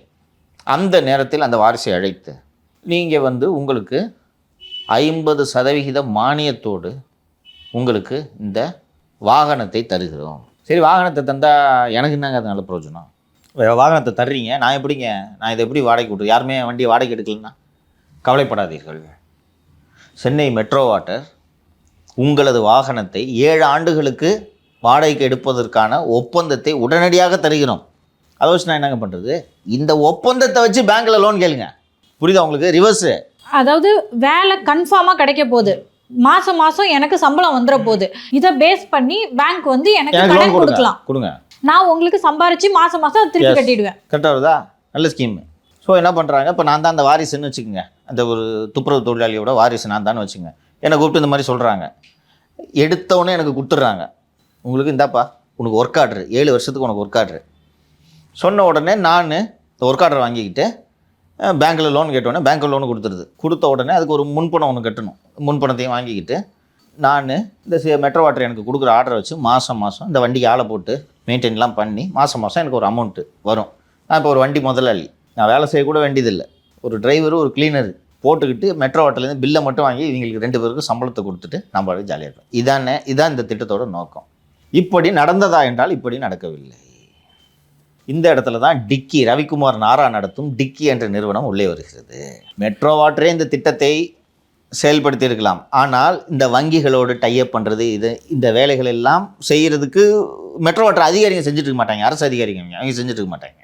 இந்த தொழிலாளிகளுக்கு இதை பண்ண தெரியாது. பேங்க்குக்கு போய் அலைஞ்சு சிபில் ஸ்கோர் இருக்கா, இந்த சர்டிஃபிகேட் அந்த சர்டிஃபிகேட், இது பண்ண தெரியாது. ஸோ டிக்கி என்ற நிறுவனம், நாங்கள் டெல்லியில் பண்ணியிருக்கோம், ஹைதராபாத்தில் பண்ணியிருக்கோம், அதே மாதிரி இங்கேயும் நாங்கள் இதை செய்கிறோம். என்ன செய்கிறீங்க? துப்புரவு தொழிலாளிகள் இந்த மாதிரி பேங்க்கில் லோன் அப்ளை பண்ணுறது இதெல்லாம் பண்ணுறதுக்கெல்லாம் தெரியாது. நாங்கள் இந்த துப்புரவு தொழிலாளிகளை கண்டறிந்து அவர்களை தொழில் முனைவோராக எப்படி மாறுவது என்று அவர்களுக்கு பயிற்சி அளிக்கிற வேலையை நாங்கள் செய்கிறோம். எப்படி பயிற்சி அளிப்பீங்க? அந்த தொழிலாளிகள்லாம் அழைச்சி லோனுக்கு எப்படி அப்ளை பண்ணணும், லோனுக்கு அப்ளை பண்ணணும்னா லோனுக்கு நீங்கள் அப்ளை பண்ணும்போது உங்கள் பேரில் ஒரு நிறுவனம் இருக்கணும், அந்த நிறுவனத்துக்கு ஜிஎஸ்டி வாங்கணும், அதுக்கு பதிவு பெற்ற ஒரு முகவரி வேணும், ஆர்ஓசியில் பதிவு பண்ணணும், ஜிஎஸ்டிஎன் வாங்கணும், அதை 2ஐயும் பேஸ் பண்ணி பேங்க்கில் போய் லோனு வாங்கணும். அப்புறம் நீங்கள் வெறுமனே நீங்களாக தனிப்பட்ட முறையில் லோன் வாங்கினீங்கன்னா மெட்ரோ வாட்டர் உங்களுக்கு உத்தரவு தராது, வங்கியும் கடன் கொடுக்காது. சரி, அதுக்கு என்ன பண்ணணும்? இந்த வண்டிகளெல்லாம் மெயின்டைன் பண்ணுறதுக்கு நீங்கள் எல்லோரும் சேர்ந்து ஒரு கம்பெனியை ஃபார்ம் பண்ணணும். அது எப்படி ஃபார்ம் பண்ணுறது? 100 பேருக்கு வண்டி கிடைக்குன்னா 100 பேர் சேர்ந்து ஒரு நிறுவனத்தை தொடங்கி என்ன பண்ணுறது? மெட்ரோ வாட்டரு அந்த 100 வண்டிக்கான கட்டணத்தை, வண்டிக்கானன்னா அந்த வண்டி யூஸ் பண்ணுற கட்டணம், கழிவுநீர் அகற்றுவதற்கான அந்த கட்டணத்தை இந்த கம்பெனியோட வங்கி கணக்கில் போடும். கம்பெனி வங்கி கணக்கில் போட்டவுடனே இந்த கம்பெனி வங்கி கணக்குலேருந்து நீங்கள் தான் உங்களோட கம்பெனி 100 பேர் சேர்ந்து ஒரு கம்பெனி தொடங்கியிருக்கீங்க, இந்த கம்பெனியோட வரவு செலவுகளை பார்த்து ஒவ்வொருவருக்கும் எவ்வளவு என்பதை நீங்கள் எடுத்துக்கொள்ளுங்கள். இதுதான் இந்த திட்டத்தோட நோக்கம். ஸோ இப்போ அந்த துப்புரவு தொழிலாளிகிட்ட சொன்னீங்கன்னா அவங்களுக்காக ஃபார்ம் பண்ண தெரியுமா? நீங்களே இப்போ ஒரு கம்பெனி ரிஜிஸ்டர் பண்ணீங்க, எவ்வளோ வேலை இருந்துச்சு, முடியுமா? முடியாது. அதனால் இதெல்லாம் நாங்கள் பயிற்றுவிக்கிறோம் என்று தான் டிக்கி உள்ளே வருகிறது. நல்லா இருக்குது, இது புது ஐட்டமாக இருக்குது என்று நினைத்தால் டிக்கி நிறுவனம் வந்து இவங்களை பயிற்றுவிச்சு இவர்கள் தொழில் தொடங்குவதற்கான உதவியை செய்து வழிகாட்ட வேண்டும் இல்லையா? இது நடக்கலை. டிக்கி நிறுவனத்தின் தேசிய தலைவராக இருக்கக்கூடிய திரு ரவிக்குமார் நாரா அவரே ஒரு நிறுவனத்தை தொடங்குறார். செல்வ பெருந்தகையோட அண்ணன் பையன் ராதாகிருஷ்ணன் வீரமணி அதில் ஒரு இயக்குனர், ரவிக்குமார் நாரா ஒரு இயக்குனர். இது எப்படி செயல்படுதுன்னு பார்த்தீங்கன்னா, மெட்ரோ வாட்டர் லியோவுக்கு ஒப்பந்தம் கொடுக்குது. ரவிக்குமார் நாராவும் ராதாகிருஷ்ணன் செல்வ பெருந்தகை அண்ணன் பையனும் சேர்ந்து ஒரு நிறுவனத்தை தொடங்கியிருக்காங்க. ஜென்கிரீன். மெட்ரோ வாட்டர், லியோ, ஜென்கிரீன் இவங்க 3 பேரும் சேர்ந்து ஒரு ஒப்பந்தம் போடுறாங்க. மெட்ரோ வாட்டர் லியோவுக்கு கொடுக்க வேண்டிய பேமெண்ட்டை ஜென்கிரீனில் போட்டுறாங்க. ஜென்கிரீனை மாதம் ஒரு அமௌண்ட்டை லியோவுக்கு கொடுக்குது. லியோ எந்த வேலையும் செய்ய வேண்டியதில்லை. அப்போது பெரும் தொகை எங்கே போகிறது? ஸோ நீதிபதிகள் வந்து எவ்வளோ தான் அவங்களுக்கெல்லாம் போகுது என்பதை ஒரு உத்தேசமாக ஒரு கணக்கு போட்டு பார்க்கலாம் என்று எடுக்கும்போது முதல் மாதம் பணம் பேமெண்ட்டு தான் இப்போது வந்திருக்கிறது. மெட்ரோ வாட்டர் வந்து 2,21,881 ரூபா தருகிறது. இது ஒரு இந்த குரூப் மேனேஜ்மெண்ட் கம்பெனியோட அக்கௌண்ட் இருக்குல்ல, ஜென்கிரீன் அக்கௌண்ட் இருக்குல்ல, அதுக்கு வருது. இதில் வண்டிக்கான இஎம்ஐ 78,000 ரூபாய் போச்சுங்களா. ஆப்ரேட்டிங் எக்ஸ்பென்சஸ், டீசல் செலவு, டிரைவருக்கு சம்பளம் 1,22,900 ரூபாய். இது ரெண்டுமே சேர்த்திங்கன்னா 2 லட்ச ரூபா போச்சா, வந்தது 2,21,000. இப்போது எவ்வளவு அந்த பயனாளிக்கு போகுதுன்னா 20,000 ரூபா போகுது. ஆப்ரேட்டிங் எக்ஸ்பென்சஸ்னு 1,22,000 ரூபாய் அந்த கம்பெனிக்கு வந்துடுது இல்லை. இந்த கம்பெனியில் யார் டைரக்டர்னா செல்வ பெருந்தகையோட அண்ணன் பையனும் ரவிக்குமார் நாராவும். ஸோ ஜட்ஜஸ் என்ன பிடிக்கிறாங்கன்னா, ஏன்பா டிக்கி உனக்கு வேலை அவங்களுக்கு தொழில் முனைவராகணும், அவங்கள எல்லாரையும் எப்படி தொழில் தொடங்குறதுன்னு பயிற்றுவிக்கணும்ன்ட்டு நீயே என்னப்பா டைரக்டராக இருக்கிற என்று சொல்லிவிட்டு 100 பேர் இப்போது வாகனம் வாங்கியிருக்கிறார்கள் அல்லவா, அந்த 100 பேரையும் ஜென்கிரீனில் பங்குதாரர்களாகவும் இயக்குநர்களாகவும் ஆக்குங்கள். நாரா அந்த நிறுவனத்தில் இயக்குனராக இருக்கக்கூடாது. செல்வபெருந்தகை அண்ணன் பையன் ஏற்கனவே ரிசைன் பண்ணிட்டார், அவர்களும் இருக்கக்கூடாது. ஸோ இப்போது ஏற்கனவே வாகனங்கள் வாங்கியிருக்கிறார்கள் அல்லவா, ஏற்கனவே ஒரு 213 பேர் வாகனங்கள் வாங்கியிருக்கிறார்கள். அந்த 213 பேரையும் அந்த பேருக்கு வழங்கியதையும் மீண்டும் மறுபரிசீலனை செய்யுங்கள். தகுதியான நபர்கள் தானா? எந்த அடிப்படையில் மறுபரிசீலனை செய்ய வேண்டும் என்றால், இறந்து போன துப்புரவு தொழிலாளிகளின் வாரிசுகளுக்கு ஃபஸ்ட்டு ப்ரிஃபரன்ஸ், 2வது ப்ரிஃபரன்ஸ் உண்மையிலே துப்புரவு பணியை இப்போது செய்து கொண்டிருப்பவர்கள் 2வது ப்ரிஃபரன்ஸ், 3வது ப்ரிஃபரன்ஸ் மேனுவல் ஸ்கேவெஞ்சர்ஸ், 4வது ப்ரிஃபரன்ஸ் இது போன்ற இதர துப்புரவு தொழிலை செய்பவர்கள். இந்த 4 கேட்டகரியிலையும் ஆளே இல்லைன்னா 5வதாக தாழ்த்தப்பட்ட சமூகத்தை சேர்ந்தவர்கள் யாராவது இருந்தால் கொடுங்கள். அது இனிமேல் கொடுங்கள் இல்லை, ஏற்கனவே கொடுத்தவர்களை இந்த ஆர்டரில், நாங்கள் சொல்லியிருக்கிற இந்த ஆர்டரில் ரீடிஸ்ட்ரிபியூட் பண்ணுங்க. நீக்க சொல்லிருக்காங்க, தகுதி இல்லாதவர்களை நீக்கம் பண்ண சொல்லிருக்காங்க, செய்யுங்கள். அப்போ இந்த வண்டி வாங்கின புத்தநேசன் எப்படி வருவார் இதில்? புத்தநேசன், வாணிஸ்ரீ அவங்கெல்லாம் அவங்ககிட்ட இருக்க வண்டியெல்லாம் பிடிங்கிடுவாங்க. அலாட்மெண்ட் ஆகிருக்கு, அதோடு முடிஞ்சிச்சு கதை. வண்டிக்காக ஒரு கேஸ் வேறு வாங்கிட்டு சுற்றி நிற்குது அந்த அம்மா. சரியா? அதை சொல்லிவிட்டு இது எதன் அடிப்படையில் இந்த உத்தரவை பிறப்பிக்கிறோம் என்றால், ரவிக்குமார் நாரா அவர்களே நீதிமன்றத்தில் நேரடியாக இது நான் செய்வதற்கு தயார் என்று சொல்லிவிட்டார். அதனால் அதன் அடிப்படையில் இதை செய்யணும் அப்படின்னு சொன்னோடனே இப்போ உங்களுக்கு ஒரு கேள்வி எழும். ரவிக்குமார் நாரா ஒரு ப்ரைவேட்டான ஆள், அந்த ஆளு திருடன், அதில் தான் இந்த வேலையை பண்ணார். அவரோட வாக்குறுதி எப்படி இது நீதிமன்றம் நம்புச்சுன்னு கேட்டால், இதெல்லாம் நடந்திருக்கிறதா என்பதை உறுதி செய்ய வேண்டிய வேலை micro small and medium enterprises துறையின் அரசு செயலாளர், ஒரு ஐஏஎஸ் அதிகாரி, எம்எஸ்எம்இ மற்றும் சென்னை மெட்ரோ வாட்டரின் மேலாண் இயக்குனர் டிஜி வினய் ஐஏஎஸ் என்று ஒரு அதிகாரி இருக்கிறார். அந்த அதிகாரி இதையெல்லாம் சரி செய்து 6 வார காலத்துக்குள் இது எப்படி சரி செய்யப்பட்டது என்பதை இணையதளத்தில் அறிக்கையாக வெளியிட வேண்டும். அதை யார் மானிட்டர் பண்ணுவான்? அதான் secretary, MSME department and metro water 2 பேரும் இதை பண்ணணுன்றார்ல, பண்ணிவிட்டு மெட்ரோ வாட்டர். ஓகே அதில் வந்து அந்த உத்தரவு லைக் இருங்க நீங்கள் கேட்டதுக்கு வர்றேன். யார் மானிட்டர் பண்ணணும்னு கேட்டிருக்கீங்க. இப்படி நீங்கள் எடுத்த நடவடிக்கைகளை எழுத்துப்பூர்வமாக மனுதாரருக்கு தெரிவிக்க வேண்டும். யார் மனுதாரரு? நீங்க தான்.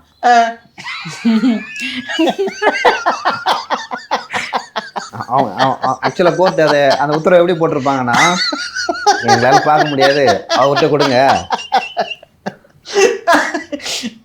அவர்கிட்ட கொடுங்க, எப்படி இருந்தாலும் அங்கே சரியில்லை, ஏதாவது நடந்துருக்குன்னா திரும்ப அவர் இங்கே தான் வர்றாரு. முடிஞ்சா மனுதாரருக்கு எழுத்துப்பூர்வமாக கொடுங்கள். கொஞ்சம் இருங்க. நான் கூட வந்து மெட்ரோ வாட்டர் கிட்ட தான் கொடுத்துருப்பாரு போல இருக்குன்னு நினைச்சேன். கடைசியில் பார்த்தா உங்ககிட்டே கொடுத்துட்டாரா அந்த வேலையை? இதெல்லாம் நீங்கள் பண்ணணும். நீங்கள் செய்து முடித்ததை நீதிமன்றத்தில் அறிக்கையாக தாக்கல் செய்ய வேண்டும். நீங்கள் தாக்கல் செய்த அறிக்கை என்ன நடவடிக்கை எடுத்தீர்கள் என்ற விவரத்தை எழுத்துப்பூர்வமாக மனுதாரருக்கு கொடுக்க வேண்டும். ஏனென்றால் மனுதாரர் சில வழக்கறிஞர்கள் இதில் வாகனங்கள் வாங்கியிருக்கிறார்கள் என்று குற்றம் சாட்டியிருக்கிறார். அதனால் அவர்கிட்ட நீங்கள் கொடுங்க, சரி பண்ணிட்டீங்களா இல்லையான்னு. அப்போ நீங்கள் சொன்னது அவர்கிட்ட கொடுத்து அவர் தப்பாக இருந்துச்சுன்னா அவர் என்ன பண்ணுவார்னு எங்களுக்கு தெரியும் என்று சொல்லிவிட்டு, neither Ravikumar Nara nor any other current director Ravikumar நாராவோ அல்லது வேறு இயக்குனராக இருக்கும் வேறு எந்த நபரோ இந்த ஜென்கிரீன் நிறுவனத்தில் பங்குதாரராக இருக்கக்கூடாது. துப்புரவு தொழிலாளிகள் தான் அதில் பங்குதாரர்களாக இருக்க வேண்டும். ஸோ ஒப்பந்தம் மெட்ரோ வாட்டரிலிருந்து ஒப்பந்தம் வாங்கி வாகனங்கள் வைத்திருக்கக்கூடியவர்கள் இதில் இயக்குனர்களாக மாற வேண்டும். டிக்கியோட வேலை இந்த துப்புரவு தொழிலாளிகளை கை கொடுத்து அவர்களுக்கு ஆதரவளித்து அவர்களை பயிற்றுவிக்க வேண்டும். டெண்டர் நோட்டிஃபிகேஷனில் டிக்கி இவர்களுக்கு உதவி செய்யணும்னு போட்டிருந்துச்சுல, அந்த உதவியோடு டிக்கி நிறுத்தி கொள்ள வேண்டும். இதன் பயன் அவர்களுக்கு தான் செல்ல வேண்டும். ஸோ மனுதாரர் இந்த திட்டத்தில் என்னென்ன குறைகள் இருக்கின்றன என்று சொல்லியிருக்கிறாரோ அந்த குறைகளை நிவர்த்தி செய்யும் உத்தரவுகளை நாங்கள் பிறப்பித்து விட்டோம். இதன் காரணமாக சிபிஐ விசாரணை அவசியம் இல்லை. ஓகேவா? இப்படி தான் நியூஸ் போட்டிருக்கணும். அதனால தான் நேற்றே நீங்கள் இப்படி நியூஸ் வந்திருக்குன்னு கேட்கும்போது ஆர்டர் காப்பி இல்லை சார். இப்போ வரைக்கும் மெயின் ஸ்ட்ரீம் மீடியாக்கள் இதை தெளிவாக புரிஞ்சிக்கல சார். என்னன்னா துப்புரவு தொழிலாளர்களுக்கு அந்த கொடுக்கப்படுற வண்டி வந்து ப்ளூ கலரில் பெருசாக இருக்குது. இவங்க வந்து அந்த கூட்டிட்டு குட்டியாக ஒரு வண்டி இருக்குல்ல சார்ஜ் பண்ணிட்டு அதை தான் காட்டிட்டு இருக்காங்கல்ல. சரியான புரிதல் இல்லாததும் இதுக்கு ஒரு காரணம் தான். வெளியில் எப்படி போர்ட்ரேட் பண்ணுறாங்கன்னா, நீங்கள் சிபிஐ விசாரணை கேட்டீங்க, அதை தள்ளுபடி பண்ணிட்டாங்க கோர்ட், அந்த மாதிரி காட்டுறாங்க. பட் இவ்வளோ டீட்டெயில் அவங்க உத்தரவு போட்டாங்க. நீங்கள் என்ன எக்ஸ்பெக்ட் பண்ணீங்களோ, என்ன எதிர்பார்த்தீங்களோ, நம்ம என்னப்பா எதிர்பார்த்தோம்? உண்மையான பயனாளிகளுக்கு இது போய் சேரணும்னு எதிர்பார்த்தோம். அதை விட இது பெஸ்ட்டான ஜட்ஜ்மெண்ட்டாக நான் பார்க்குறேன் சார். ஏன்னா காலம் தாழ்த்தப்பட்டுக்கிட்டே இருக்கும். இந்த துப்புரவு தொழிலாளர்களுக்கு என்ன பண்ணணும்னு தெரியாது. அப்படிலாம் இது சிக்கல் இருக்கும்போது இப்போயே வந்து இந்த ஸ்கீமை சரி பண்ணி கொடுத்துட்டாங்க. ஸோ இப்போ இது தெளிவாக பயனாளிகளுக்கே டைரெக்டாக போய் துப்புரவு தொழிலாளிகளுக்கு தான் போய் சேரணும். வாணிஸ்ரீக்கு புத்தநேசனுக்குலாம் போகக்கூடாது. அவ்வளோதான். அந்த சாரதி என்ற வழக்கறிஞர் இருக்கிற அவரோட சொந்தக்காரங்களுக்குலாம் போகக்கூடாது. ஆதிகேசவளோட பிள்ளைங்களுக்கு போகக்கூடாது. அவ்வளவுதான். அதானே நம்மளுக்கு நோக்குமா? உண்மையான துப்புரவு தொழிலாளிக்கு இந்த வாகனம் கிடைக்கிறதுனால நமக்கு ஏதாவது கிரீவன்ஸாப்பா? இல்லை. அவங்களுக்கு கிடைக்கலன்றதான் கிரீவன்ஸு.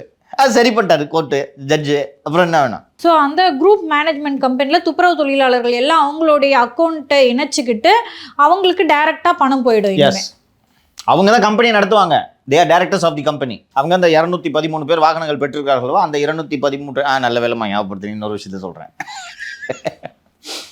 சிபிஐ விசாரணைக்கு கேட்டதற்கு இது இந்த துப்புரவு தொழிலாளர்கள் அல்லாதவர்கள் பெற்றிருக்கிறார்கள் என்பது மட்டும் காரணம் அல்ல. இப்போது இந்த 213 பேருக்கு வாகனங்கள் கிடைத்திருக்கிறது இல்லையா? இந்த 213 பேரும் வாகனங்களுக்கான கடன் பெறுவதற்கு முன்பணம் ஒன்று கட்டணும்ல, டவுன் பேமெண்ட் ஒன்று கட்டணும்ல. இந்த துப்புரவு தொழிலாளிகிட்ட டவுன் பேமெண்ட் இருக்குமா? கட்டுறது காசு இருக்காது. மொத்த பேரோட டவுன் பேமெண்ட்டு சேர்த்தா 1.5 கோடி ரூபாய் வந்திருக்கு. இந்த 1.5 கோடி ரூபாயை ரொக்கமாக ரவிக்குமார் நாரா அளித்துள்ளார். ஏன் அக்கறை? யாருக்குமே இல்லாத, உலகத்தில் யாருக்கும் இல்லாத அக்கறை. 1.5 கோடி இன்னைக்கு இன்வெஸ்ட் பண்ணால் 7 வருஷத்துக்கு வருமானம் வருதா? ஒரு வருஷத்துலேயே சம்பாதிச்சிடலாம். ஒரே வருஷம். குரூப் மேனேஜ்மெண்ட் கம்பெனியில் யார் இருக்கா டைரக்டரா? ரவிக்குமார் நாரா. ரவிக்குமார் நாரா. யார் சைனிங் அத்தாரிட்டி? அவர் தான் ரவிக்குமார் நாரா. 7 வருஷம் மெட்ரோ வாட்டர்லேருந்து வர்ற பணம் உங்கள் அக்கௌண்ட்டுக்கு, அந்த கம்பெனி அக்கௌண்ட்டு தானே வரப்போகுது. யார் எடுக்க போகிறாங்க? யாருக்கு எவ்வளோ கொடுக்குன்னு டிசைட் பண்ணுறதே எக்ஸாக்ட்லி இருக்குல்ல. ஒரு 1.5 கோடி ரூபாய் இன்வெஸ்ட்மெண்ட் பண்ணுறது அவ்வளோ பெரிய தவறா? ஸோ இப்போ சிபிஐ என்கொயரி ஏன் கேட்டிங்கன்னா இதில் தவறு நடந்திருக்குதான்னு கண்டுபிடிங்கன்னு. அது தவறு நடந்திருக்குதுன்னு நீதிமன்றமே கண்டுபிடிச்சிருச்சு. எஸ், நீதி அரசர்களே கண்டுபிடிச்சிட்டாங்க. ஸோ அந்த தவறு சரி செஞ்சுட்டாங்க. இப்போ சிபிஐ என்கொயரி தேவையில்லை, அவசியம் இல்லை. என்னோட ஆசை என்னன்றதை சொல்லிடுறேன். 1.5 கோடி ரூபாய் எங்கேருந்து வந்துச்சு உனக்கு? கேஷு, கட்டின பணம் கேஷு. பேங்க் பிரான்ச்சோட சொல்கிறேன்.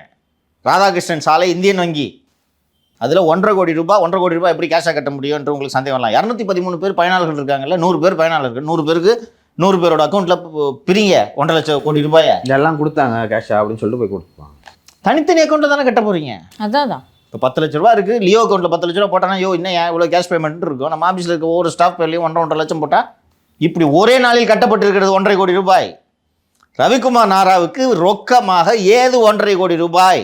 பட் நீதி அதை செல்வ பெருந்தகை கொடுத்தாரா? இதற்குத்தான் சிபிஐ விசாரணை. ஸோ நீதிமன்றம் ஒத்துக்கிறாங்க இதில் தவறு நடந்திருக்குன்னு.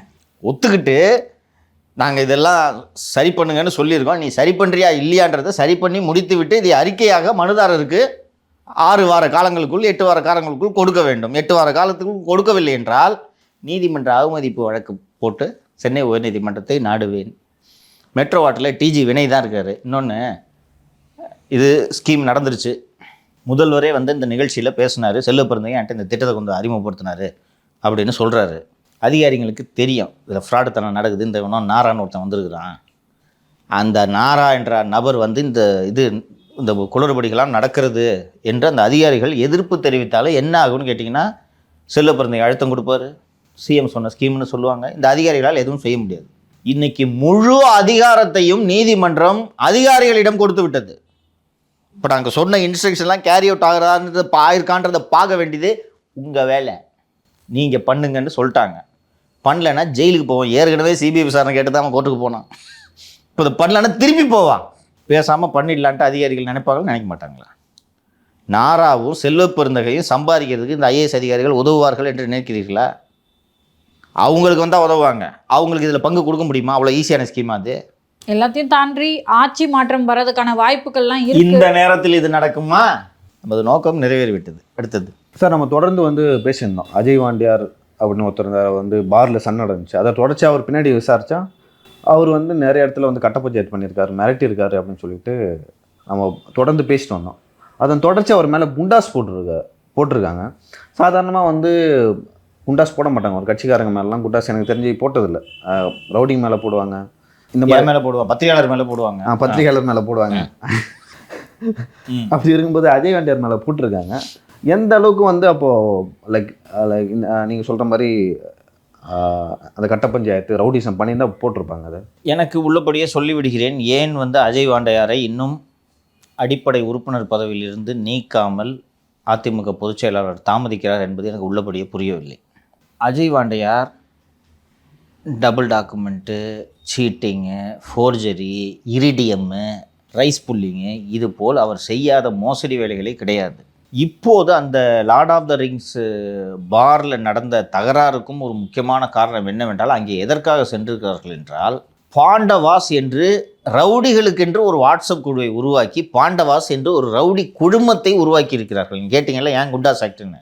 இதுக்கு தான் பாண்டவாஸ் என்ற ரவுடி குழுமத்தை உருவாக்கி அந்த பாண்டவாஸ் குழு உருவானதன் சார்பில் தான் அங்கே லார்ட் ஆஃப் த ரிங்ஸுக்கு குடிக்கிறதுக்கு போயிருக்காங்க. உருவாக்குனதே ரவுடி குரூப்பு. ஃபஸ்ட் நாளே ரவுடித்தனம் பண்ணலன்னா நல்லாவா இருக்கும், நாளைக்கு ஊருக்கு ஜனம் என்ன பேசுன்னு சொல்லிட்டு ஃபஸ்ட் ரவுடித்தனம் பண்ணி பாட்டில் எடுத்து வாட்சி குடிச்சது வெறும் ரெட் புல்லாம். ரெட் புல்லுக்கே போது யாரானா பாரு.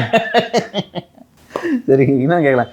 பாண்டவாஸில் 5 பேர், ஒருத்தர் தான் அரெஸ்ட் பண்ணிக்கிறாங்க, மற்றவங்களாம் எங்க இருக்காங்க? எல்லாமே உள்ள அரெஸ்டட். தூண்டில் ராஜா, பிரகாஷ், பிரசாத், கணேஷ்குமார் இவர்களெல்லாம் அரெஸ்ட் பண்ணியிருக்காங்க. இதில் ஒருவர் தான் தூண்டில் என்ற ரெஸ்டாரண்ட் வச்சுருக்காரு. அப்புறம் வந்து சுனாமி சேதுபதி அப்படின்ட்டு ஒருத்தர் அரெஸ்ட் பண்ணியிருக்காங்க. அண்டு அந்த தூண்டில் ராஜா என்பவர் கிழக்கு கடற்கரை சாலையில் நடத்தக்கூடிய அந்த விடுதியில், ஹோட்டலில் ரெகுலராக ரவுடிகள் வந்து தங்குவார்கள் என்றும் தகவல்கள் வருகின்றன. இதை விட மிக முக்கியமாக நாம் கவனிக்க வேண்டியது, இந்த அஜய் வாண்டியார் யார் மூலமாக அதிமுகவில் நுழைகிறார் என்பதைத்தான் திரு பழனிசாமி அவர்கள் கவனமாக யோசிக்க வேண்டும். யாராவது ஒருத்தர்னா இப்போ வருவார், யார் மூலமாக வர்றாரு, எப்படி வருகிறார், ஸோ அட்லீஸ்ட் இப்போயாவது ஆய்வு செய்ய வேண்டும். அண்டு விளையாட்டு போட்டிகள் நடக்கின்றன. இங்கே சென்னையில் டி நகரில் கிரிக்கெட்டு கோப்பை நடக்கிறது. அங்கே அதிமுக இளம் விளையாட்டு வீரர்கள் அணி என்று அஜய் வாண்டியார் எந்த துணிச்சலில் அவரது படத்தை போட்டுக்கொள்கிறார்? இன்னும் அந்த இளம் விளையாட்டு வீரர்கள் அணியின் சார்பாக அஃபிஷியலான நியமனங்கள் இன்னும் வரவில்லை. அப்படி இருக்கும்போது யார் கொடுத்த துணிச்சலில் அந்த பேனரில் அவர் படத்தை போட்டுக்கொள்கிறார் என்பது, அந்த அவருக்கு சமமாக அதே பேனரில் பக்கத்தில் யாருடைய படத்தை போட்டிருக்கிறார் என்பதை பொதுச் செயலாளர் ஆய்வு செய்தால் அவரை விட ரொம்ப டேஞ்சரான இன்னொரு விஷயமாக நாம் பார்க்க வேண்டியது, அதிமுக ஐடி விங்கின் மாநில துணை செயலாளராக இருந்த திரு பிரசாத் அவர்களுடைய அந்த செயல்பாடுகளை நாம் குறிப்பாக ஆய்வு செய்ய வேண்டும். நேற்றைய டிடி நெக்ஸ்டில் ஒரு செய்தி வந்திருந்தது. அந்த செய்தியை சொல்லிவிட்டு நான் அடுத்த இது பற்றி விரிவாக பேசினால் சரியாக இருக்கும்ட்டு நான் நினைக்கிறேன். ஒரு 2 பேர் 72 வயசு வெங்கடாச்சலம் அவருக்கு பக்கத்து வீட்டில் இருக்கக்கூடிய ஜெயச்சந்திரன் என்பவரிடம், சார் எனக்கு இந்த மாதிரி என் பையன் படிச்சுட்டு வேலை இல்லாமல் சுற்றிட்டு இருக்கான், அவனுக்கு வேலை தாங்க கிடைக்கல என்று சொன்னதும் அந்த ஜெயச்சந்திரன் பேர் நான் மாற்றி சொல்கிறேன், சுரேஷ் என்ற ஒருத்தட்ட அறிமுகப்படுத்துகிறார். இந்த சுரேஷ் கவர்மெண்ட் வேலையெல்லாம் வாங்கி தந்துடுவாருங்க அப்படின்னு சொன்ன உடனே இந்த ஜெயச்சந்திரன் சுரேஷை கிட்ட போயிட்டு என்ன சார் வாங்கி தந்துடுவீங்கன்னு சொன்ன உடனே 10 லட்ச ரூபா கொடுத்தா உங்களுக்கு கார்பரேஷனில் சானிட்டரி இன்ஸ்பெக்டர் வேலை வந்துடுங்க என்று சொன்னதும், சார் இல்லை கரெக்டாக வந்துடுமா, ஏன் ஒரி போட்டுறீங்க, அதெல்லாம் வந்துடும் என்று சொல்கிறார். சொன்ன உடனே சுரேஷ் கிட்ட ஜெயச்சந்திரன் 10 லட்ச ரூபாய் கொடுக்குறாரு.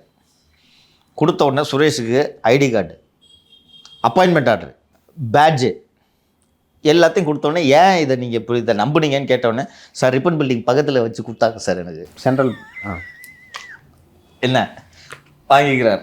வாங்கிக்கிட்டு அதோடு நிற்கல, வாங்கிக்கிட்டு நாளைக்கு இந்த இடத்துல மினிஸ்டர் விசிட் இருக்குது, குப்பை தொட்டி பக்கத்தில் க்ளீன் பண்ணிட்டாங்களான்னு செக் பண்ணி குப்பை தொட்டி பக்கத்தில் நின்று ஜியோ டேக்கிங்கோட ஃபோட்டோ அனுப்புங்கன்னு இருக்காங்க.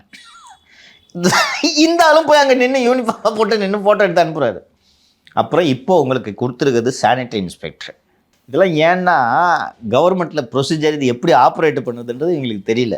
அரசு அலுவலகங்கள் எப்படி இயங்குகிறது என்பது தெரியாத காரணத்தால் இப்படி ஏமாறுகிறார். ஸோ அந்த ஜெயச்சந்திரன் என்ன பண்ணுறாரு, ஜெயச்சந்திரன்ட்ட அந்த சுரேஷ் இன்னொன்று ரொம்ப முக்கியம், ஐடி கார்டு கொடுத்தாங்க, அப்பாயின்மெண்ட் ஆர்டர்லாம் கொடுத்தாங்க, சம்பளம் கொடுத்துருக்காங்க நம்பணும்னு சொல்லிட்டு.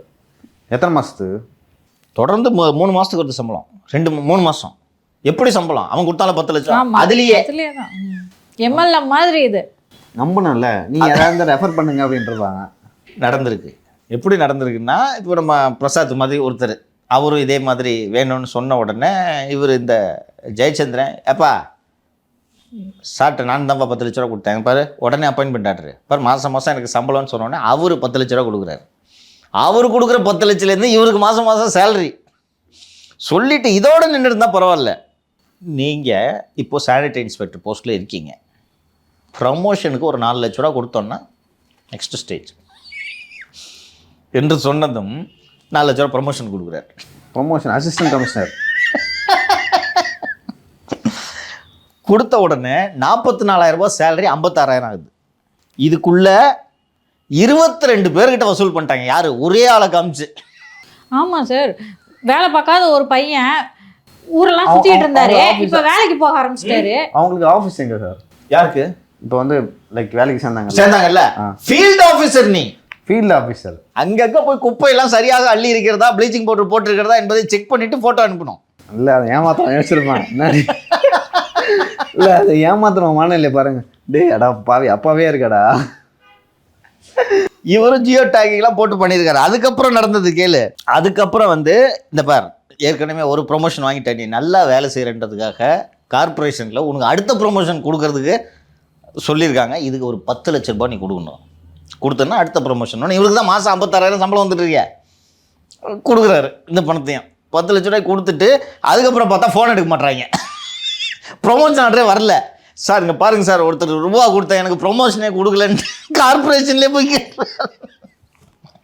யார் ராஜா நீ? அப்புறம் போய் கம்ப்ளைண்ட் கொடுத்து விசாரிச்சா இந்த அப்பாயின்மெண்ட் ஆர்டர் இதெல்லாம் ஒரு ஜெராக்ஸ் கடையில் உட்காந்து ரெடி பண்ணியிருக்காங்கப்பா. இது நம்ம சிரிக்கிறான். அதான் நானும் நினச்சேன். 10 லட்ச ரூபாயை எங்கெங்கேருந்து வாங்கி தருவார்கள், இதை யோசிக்கணும். இன்னொன்று, பல பேர்கிட்ட புத்தி இருக்குது. நான் இந்த ஏமாத்துறவங்களை குறை சொல்கிறத விட ப்ரொசீஜர் தெரியாமல் எளிதாக போய் 5 லட்ச ரூபா கொடுத்தா அரசு வேலை கிடச்சிரும் அப்படின்ட்டு நம்பி போய் நீங்கள் கொடுக்குறீங்க. விளம்பரங்கள் வருது, தேர்வாணையம் இருக்குது, எக்ஸாமுக்கு படிக்கிறாங்கன்னு நியூஸ்லாம் வருது. நீ போய் 5 லட்ச ரூபா கொடுத்தா அரசு ஊழியர் ஆகிடலான்ட்டு உனக்கு நம்பிக்கை எங்கேருந்து வருது? ஸோ இப்படி இந்த சென்னை மாநகர காவல்துறையால் கைது செய்யப்பட்டிருக்கக்கூடிய இந்த முன்னாள் அதிமுக ஐடி அணி துணை செயலாளர் திரு பிரசாத் அவர்கள் 2017 2 வாரங்களுக்கு முன்பு கைது செய்யப்படும் வரை இதே வேலையை செய்து கொண்டிருக்கிறார். இதுதான் டிடி நெக்ஸ்ட்ல வந்திருக்காங்க சார். இது பிரசாத், இது வேற இந்த ஸ்டோரி. பிரசாத் கதை நான் சொல்கிற ஸ்டோரி. காவல்துறை அதிகாரிகள்கிட்ட பேசிய போது எனக்கு கிடைத்த இந்த தகவல்களை நான் இங்கே பகிர்ந்து கொள்கிறேன். அதிமுகவின் பொதுச் செயலாளர் திரு பழனிசாமி அவர்கள் இந்த விவரங்களை தெரிந்து கொள்ள வேண்டும் என்று நான் அதற்காக தான் இதை பேசுவது. ஸோ கிட்டத்தட்ட 2017 திரு பிரசாத் அவர்கள் இதே வேலை, வேறு எந்த வேலையும் அல்ல. இப்போது காவல்துறையின் விசாரணையில் தெரிய வந்திருக்கக்கூடிய தகவல்கள் என்ன என்றால், இது போல வேலை வாங்கி தருகிறேன் என்று திரு பிரசாத் வசூல் செய்த தொகை மட்டும் 1,50,00,000. அவ்வளோ பேரும் வாட்ஸ்அப்பில் சார் எப்போ பணத்தை திருப்பி கொடுப்பீங்க, பணத்தை திருப்பி கொடுங்கன்னு கேட்டுக்கொண்டே இருக்கிறார்கள். இந்த விஷயம் வெளியே வந்தவுடன் என்னை தொடர்பு கொண்ட அதிமுக நிர்வாகிகள் பலர் பிரசாத்துக்கு ஆரம்பத்திலேருந்து இன்னைக்கு வரைக்கும் இதே வேலை, வேறு எந்த வேலை பார்க்குறேன்னே யாருக்கும் தெரியாது, இந்த வேலையை தவிர அவர் எந்த வேலையும் பார்த்ததில்லை. சரி, எப்படிங்க ஏன் இது கம்ப்ளைண்ட்டே ஆகலைன்னு கேட்டால், எல்லா புகார்களும் சென்று அதிமுகவின் ஐடி விங் செயலர் ராஜ் சத்யனோடு நிற்கிறது என்கிறார்கள். நான் சார் 2017 இதை பண்ணிகிட்டு இருக்கிறாங்கன்னு சொல்லிட்டு நீங்கள் சொல்கிறீங்க, 17 நடக்குதுன்னா எப்படி சார் இது புகாராகாமல் இருக்குது, எப்படி இது வெளியில் வராமல் இருக்குதுன்னு கேட்டால், யாராக இருந்தாலும் போய் கம்ப்ளைண்ட் போய் அங்கேயே நின்றோம். ராஜ் சத்யனோட, ராஜ் சத்யன் பொதுச் செயலாளரோடு நெருக்கமாக இருக்கார், அவரை மீறி நாங்கள் எப்படி சொல்கிறது? இந்த 2026 சட்டப்பேரவை தேர்தலுக்கு இந்த பூத்துக்கெல்லாம் பொறுப்பாளர்கள் போடுறாங்க, அங்கே இருக்கிறவங்களை இங்கே போடுறாங்கட்டுலாம் நம்ம பேசிகிட்டு இருந்தோம். இந்த பிரசாத்து ஃப்ராடுகிற பையன், 24 மணி நேரமும் வேலை ஃப்ராடு தான். இன்னொன்று, ஒரு கட்சியில் வேலை செய்பவர்கள், வேலை செய்யாமல் சோம்பேறித்தனமாக இருப்பவர்களை உங்களுக்கு பார்த்தாலே தெரியும், வேலை செய்வான கட்சியில் வேலை செய்ய மாட்டாங்க. தமிழகத்திலேயே மிகப்பெரிய தொகுதியான சோழிங்கநல்லூர் மற்றும் ஆலந்தூர் தொகுதிக்கு இந்த பிரசாத்தை பொறுப்பாளராக போட்டிருக்காங்க. இந்த பொறுப்பாளராக 2 பேரை போடுவாங்க. இதில் ஒரு பொறுப்பாளர் பிரசாத், இன்னொரு பொறுப்பாளர் டாக்டர் வேணுகோபால், அதிமுகவின் திருவள்ளூர் முன்னாள் எம்பி, மாநில மருத்துவ அணி செயலாளர். அவர் எனக்கு குடும்ப டாக்டர். அவர்கிட்ட ஃபோன் பண்ணி, டாக்டர் என்ன டாக்டர் உன்னை போட்டிருக்காங்களே, வரேன், நான் ஒரு நாள் கூட வரல பாஸ் அப்படின்னாரு. அவர் என்ன டாக்டர் சொல்கிறீங்கன்னா, இவனுக்கு எதுக்கு போட்டாங்கன்னே தெரியல பஸ், வருவான் காரில் வருவான், சார் மவுண்ட் ரோடில் எனக்கு பார் இருக்குது, பிஸ்னஸ் இருக்குது என்று சொல்லுவான். ஒரு நாள் கூட அவன் வேலைக்கு வரல. பார்த்தா உடனே நம்பர் ஃப்ராடுகார பையில இருக்கான்ப்பா. எப்படி இவங்க எல்லாம் பொதுச் செயலாளரை ஏமாற்றி பதவி வாங்குறாங்கன்னு எனக்கு தெரியல. நான் சொல்லிட்டேன், இவன் ஒரு கூட்டத்துக்கும் வரல, வேறு பொறுப்பாளரை போடுங்கன்னு. இப்போ ரஞ்சித்னு ஒருத்தரை போட்டிருக்காங்க, அவர் ஒழுங்காக வேலை செய்கிறாரு. இவன் ஒரு நாள் கூட கூட்டத்துக்கு வந்ததில் மவுண்ட் ரோடு எங்கேயோ பார் இருக்குன்னு சொல்கிறான் என்று கேட்டால், இவர்கள் சொல்லக்கூடிய அந்த மவுண்ட் ரோடு பாரே அல்ல, அது ஒரு டீ கடை, கஃபே. 2017 இன்று வரை அந்த மவுண்ட் ரோடு பாரில் நான் பங்குதாரர், நான் தான் இந்த பாரை நடத்துகிறேன், உங்களை பங்குதாரராக சேர்த்துக் கொள்கிறேன் என்று பல பேரிடம் பணம் வசூல் செய்தது திரு ராஜ் சத்யன் என்ற தகவல் இப்போது வருகிறது. 2 பேரும் சேர்ந்து தான் இந்த வேலை செஞ்சுருக்காங்க. ஒரு பிரபல, அது பேர் வேண்டாம் என்று விட்டு விடுகிறேன், ஒரு பிரபல சினிமா இசையமைப்பாளரும் ராஜ் சத்யனிடம் பணம் கொடுத்து ஏமாந்துருக்கிறார். உங்களுக்கு இந்த ஏமாத்துறவங்களுக்கு எல்லாருக்கும் ஒரு பேட்டர்ன் இருக்கும். வாட்ஸ்அப்பில் பழனிசாமி, ஸ்டாலின், உதயநிதியோடு இருக்கக்கூடிய ஒரு ஃபோட்டோவை வைத்துக்கொள்வார்கள். நீங்கள் அஜய் வாண்டார் இஷ்யூவே நீங்கள் கேட்டீங்க, அதில் பார்த்தீங்கன்னா அஜய் வாண்டாரை கூட்டு போய் திரு பழனிசாமி அவர்களோட புகைப்படம் எடுக்க வைத்தது யார்? இன்றைக்கி அதிமுக நிர்வாகி குண்டர் சட்டத்தில் கைதுன்னு போடுற ஃபோட்டோவை பழனிசாமி இருக்கிற ஃபோட்டோவோடு போடுறாங்க இல்லையா? இது அவசியமா? அப்போது தெரியாமல் 100 பேர் ஃபோட்டோ எடுப்பாங்க. நீங்கள் அது ஒரு பெரிய கட்சியோட தலைவர் எல்லாத்தையும் பார்த்துட்டு இருக்க முடியாது. ஆனால் யார் கூட்டிகிட்டு வந்ததுன்றதை நீங்கள் விசாரிக்கணுமா இல்லையா? விசாரித்தால் தோண்ட பல்வேறு விஷயங்கள் வெளியே வந்து கொண்டிருக்கின்றன. 2017 அதிமுக ஆட்சியில் இருந்தபோது அமெரிக்காவிலிருந்து ஒரு பெண் வாகனங்களை பார்க்கிங் செஞ்சு அதுக்கான கட்டணத்தை வசூல் செய்கிறதுக்குன்னு ஒரு சாஃப்ட்வேரை டெவலப் பண்ணிட்டு வர்றார். அவர் அணுகும் நபர் யார் என்றால் ராஜ் சத்யன். அணுகுன உடனே இவர், நான் அண்ணங்கிட்ட சொல்லிவிட்டு நான் இந்த கார்ப்பரேஷன் கான்ட்ராக்டை வாங்கி தந்துடுறேன் என்று சொல்லிவிட்டு அந்த சாஃப்ட்வேரில் லோகோவை மாற்றிக்கிட்டு இவரே ஒரு கம்பெனி ஆரம்பிக்கிறார். இந்த சென்னை மாநகராட்சி பார்க்கிங் காசு கொடுக்காதீங்கன்னு ஒரு ஊழல் டைம்ஸ் ஆஃப் இந்தியாவில் வெளிவந்தது நம்ம பேசிகிட்டு இருந்தோம். வேறு ஒரு தனியார் நிறுவனத்தோட கான்ட்ராக்ட் முறிஞ்சிச்சுன்னு நம்ம சொன்னல, அந்த தனியார் நிறுவனம் ராஜ் சத்யனுக்கு சொந்தமானது. அந்த தனியார் நிறுவனத்தில் தேவநாதன் யாதவுக்கு சொந்தமானவர்கள் அந்த நிறுவனத்தில் இருக்கவங்க பங்குதாரர்களாக இருக்காங்க. பெங்களூரை சேர்ந்த நிறுவனம் சொல்லியிருந்தேன். அந்த பெங்களூர் கம்பெனி ராஜ் சத்யனோட. அந்த பெண்ணு 3 கோடி ரூபாய் கொடுத்துட்டு சாஃப்ட்வேர் இவர் கான்ட்ராக்டை எடுத்துகிட்டு நான் இன்னும் அண்ணங்கிட்ட பேசலை என்றே சொல்லி கொண்டு இருக்கிறார். திருச்சி மாநகராட்சியில் பார்க்கிங் கான்ட்ராக்டையும் இவர் எடுக்கும்போது தான் இந்த பெண்ணுக்கு நமக்கு விபூதி அடிச்சிட்டாங்க என்ற விவரம் தெரிய வந்தவுடனே அந்த பெண்மணி பலரை அணுகுகிறார். ஆனால் பொதுச்செயலர் அப்போ முதலமைச்சராக இருந்தார் இவர் எடப்பாடி, அணுக முடியல. இப்போதும் அணுக முடியவில்லை. ஏனென்றால் இவர் பக்கத்திலேயே இருக்கார். இவரை மீறி யாரும் எடப்பாடி பழனிசாமியை சந்திக்க முடியாது. இது போல இவர் மீதும் இவருடைய பங்கு குறித்தும் காவல்துறையில் ஏராளமான புகார்கள் நிலுவையில் இருக்கின்றன. அண்ட் இந்த மயிலாப்பூர் நிதி ஃபண்ட் நிதி லிமிடெட் என்ற அந்த ஒரு நிறுவனம் கொலாப்ஸ் ஆகி அந்த முதலீட்டாளர்களை ஏமாற்றியதாக திரு தேவநாதன் யாதவ் அவர்கள் கிட்டத்தட்ட 9-10 மாதங்களாக சிறையில் இருக்கிறார். வின் டிவி அதிபர். நான் ஏற்கனவே இந்த பார்க்கிங் நிறுவனத்துக்கும் ராஜ்சத்தியன் அவர்களுக்கும் இருக்கக்கூடிய தொடர்பு குறித்து நான் சொல்லியிருந்தேன். அந்த பார்க்கிங் நிறுவனம் இவரோட நிறுவனம். அந்த நிறுவனத்திலிருந்து உள்ளவர்களும் வின் டிவி மற்றும் வின் டிவி சார்ந்த நிறுவனங்களில் உள்ளவர்களும் ஒரே ஆள் தான் இயக்குநர்களாக இருக்கிறார்கள் என்று சொல்லியிருந்தேன். அந்த வின் டிவியில் அந்த குறிப்பாக மயிலாப்பூர் நிதி ஃபண்ட் லிமிடெடின் அந்த முதலீட்டாளர்கள் மோசடி செய்யப்பட்ட விவகாரத்தில் ராஜ்சத்தியனுக்கு பங்கு இருக்கிறது. ஒரு பெரும் தொகை இவருடைய நிறுவனத்திற்கு கைமாறி இருக்கிறது. இதில் பொருளாதார குற்றப்பிரிவு எந்த நேரம் வேண்டுமானாலும் ராஜ்சத்தியனை விசாரணைக்கு அழைக்க இருந்தது. அப்போ இவர் திமுகவினரை அணுகியதும், நாங்கள் உன்னை விசாரணைக்கு கூப்பிடாமல் இருக்கணும், இந்த வழக்கில் உன்னை சேர்க்காமல் இருக்கணும்னா அதிமுகவில் என்ன நடக்கிறது என்பதை உடனுக்குடன் எங்களுக்கு நீ தகவல் சொல்ல வேண்டும். நாங்கள் சொல்லும் வேலையை நீ செய்ய வேண்டும், அதிமுகவுக்கு வேலை செய்யக்கூடாது என்பதுதான் அவர்கள் விதித்த நிபந்தனை. யார் அவர்கள் என்பது தம்பி தான், வேறு யாரும் இல்லை. ஸோ நாங்கள் சொல்கிறத நீ கேட்கணும். நான் ஏற்கனவே சொல்லியிருந்தேன், ராபின் சர்மாவோடு அதிமுக பேச்சுவார்த்தை நடத்தி கொண்டிருந்தார்கள். திமுக உடனடியாக கூப்பிட்டு ராபின் சர்மாவை 10 கோடி கொடுத்து கையெழுத்து போட்டார்கள் என்று. ஐபேக் ரிஷி கூட நான் அதிமுக பேசி கொண்டிருந்தது, ஐபேக் ரிஷியை கூப்பிட்டு கையெழுத்து போட்டாங்க. இது எப்படி ஏடிஎம்கே ஒரு நிறுவனத்து கூட பேசிக்கிட்டு இருக்கு, அடுத்த செகண்டு எதிர்கட்சிக்கு எதிர்த்தரப்புக்கு அது தெரிந்து எப்படி கூப்பிட்டு உடனே சைன் பண்ணுறாங்க? இது எப்படி அடுத்தடுத்து இது நடந்து கொண்டே இருக்கிறது? அதான் சொல்லியிருந்தா தான் தெரியும். யாரு சொல்ல முடியும்? நெருக்கமானவர்கள். பேச்சுவார்த்தை நடக்கக்கூடிய சமயத்திலே யார் இதை சொல்ல முடியும்? அதோட சம்மந்தப்பட்டவர்கள் தான். அந்த ஒர்க் என்ன ஒர்க்கு?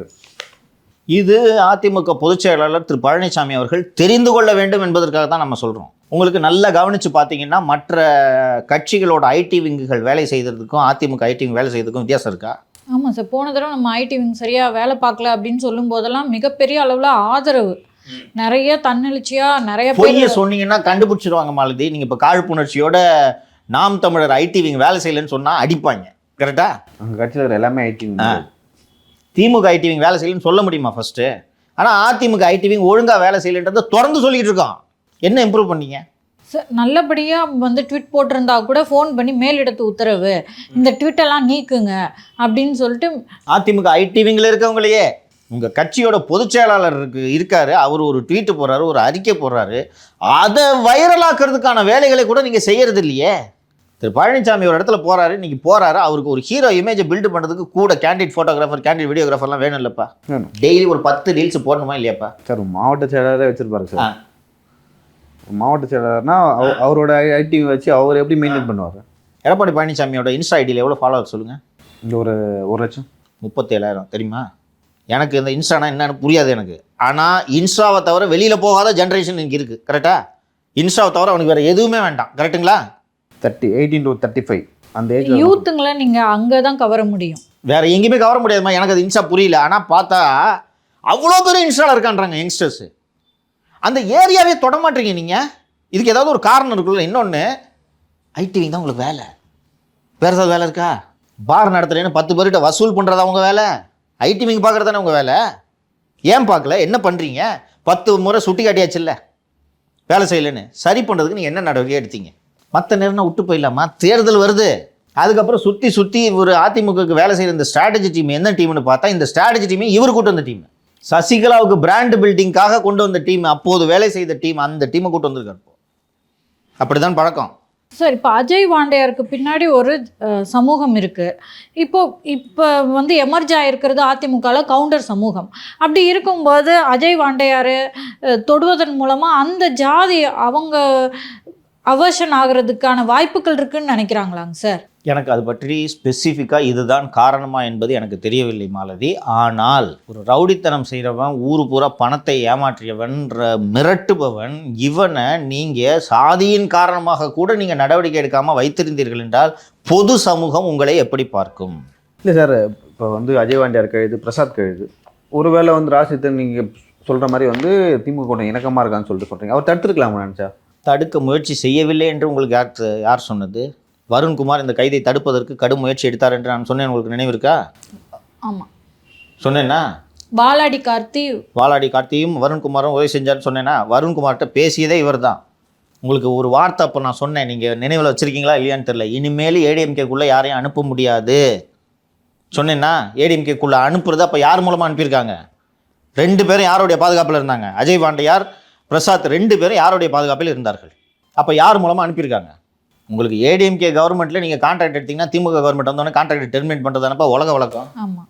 ராஜ்சத்தியன் எடுத்த கான்ட்ராக்ட் மட்டும் எப்படி 2023 வரைக்கும் ஓடிச்சு? சென்னை கார்பரேஷனில் பார்க்கிங் கான்ட்ராக்டை நடத்துனது ராஜ்சத்தியன், தெரியுமா? திமுக ஆட்சிக்கு வந்த பிறகு 23 வரைக்கும்னு சொல்கிறேன் சார். ஆக்சுவலாக வந்து இப்போது நடந்த இந்த பொதுக்கூட்டத்திலலாம் வந்து திரு எடப்பாடி அவர்கள் டிஎம்கேவோட நீங்கள் வந்து நட்பு வச்சுருந்தீங்கன்னா நாங்கள் தொலைச்சு விடுவேன்னு சொன்னார். குறிப்பாக திருச்சியில் சொன்னார். அவருக்கு இது தெரியாமல் இருக்கலாம்ல? கவனத்துக்கு வந்திருக்காதா? கவனத்துக்கு வந்திருக்காது. ஏன் அவரை சுற்றி ராஜ்சத்தியனை சுற்றி யாருமே அணுக முடியாதுங்க. திரு எடப்பாடி பழனிசாமி அவர்களின் அலுவலகத்தில் இருக்கிறவங்களை பூரா திரு ராஜ்சத்தியன் கைக்குள் வைத்திருக்கிறார்கள் என்று சொல்கிறார்கள். அவரை மீறி ராஜ்சத்தியனை பற்றி நீங்கள் ஒரு புகாரை எடப்பாடிகிட்ட கொண்டு போக முடியாது. அப்போ ஸ்டாலினுக்கு தினேஷ் போல திரு எடப்பாடிக்கு இப்போ ராஜ்சத்தியன் இருக்காரு. அப்படித்தான் கட்சியின் அதிமுகவில் உள்ள மூத்த தலைவர்கள் அத்தனை பேரும் சொல்கிறார்கள். எங்களுக்கும் வருத்தமாக இருக்குது சார், நீங்கள் பேசுனதெல்லாம் கரெக்டு சார், ஐடிவிங்க வேலை செய்யலை சார், எலெக்ஷன் வருது சார், இப்போ வேலை செய்யலாம், எப்போ வேலை செய்ய போகிறாங்கன்னு தெரியல சார், நாங்களும் சொல்லிட்டோம் சார். எங்கேயோ இருந்து பிஜேபி வந்து அதிமுகவை அழிக்க போகுதுன்னு கத்திக்கிட்டு இருக்காங்க. உள்ளுக்குள்ளேயே இருந்து ஒருத்தர் அழிச்சுக்கிட்டு இருக்காரு. யாரையுமே ஐடி விங்ல வேலை செய்யவே விடுறது இல்லை மாலதி. சார் இப்போ எடப்பாடி பழனிசாமி இருக்காரு சார், அவரை சுற்றி வந்து யாருமே பேச முடியாது. இந்த மாதிரி நம்ம நேர்காணலே நிறைய டைம் நம்ம சுட்டி காட்டிருக்கோம். ஏடிஎம்கே ஐடிஎம் ஒழுங்காக வேலை செய்யலை, இந்த மாதிரி நீங்கள் ராஜ்சத்தியன் அவர்கள் மீது குற்றச்சாட்டு. அதை வந்து நீங்கள் ஆக்சுவலாக வந்து நீங்களே வந்து நிறைய பேர் சொல்ல முடிச்சு தான் வந்து பேசியிருக்கீங்க. பேசும்போது அவங்க யாருமே சொல்லலையா? இல்லைனா அவரை சுற்றி இருக்கவங்க யாருமே சொல்லலையா?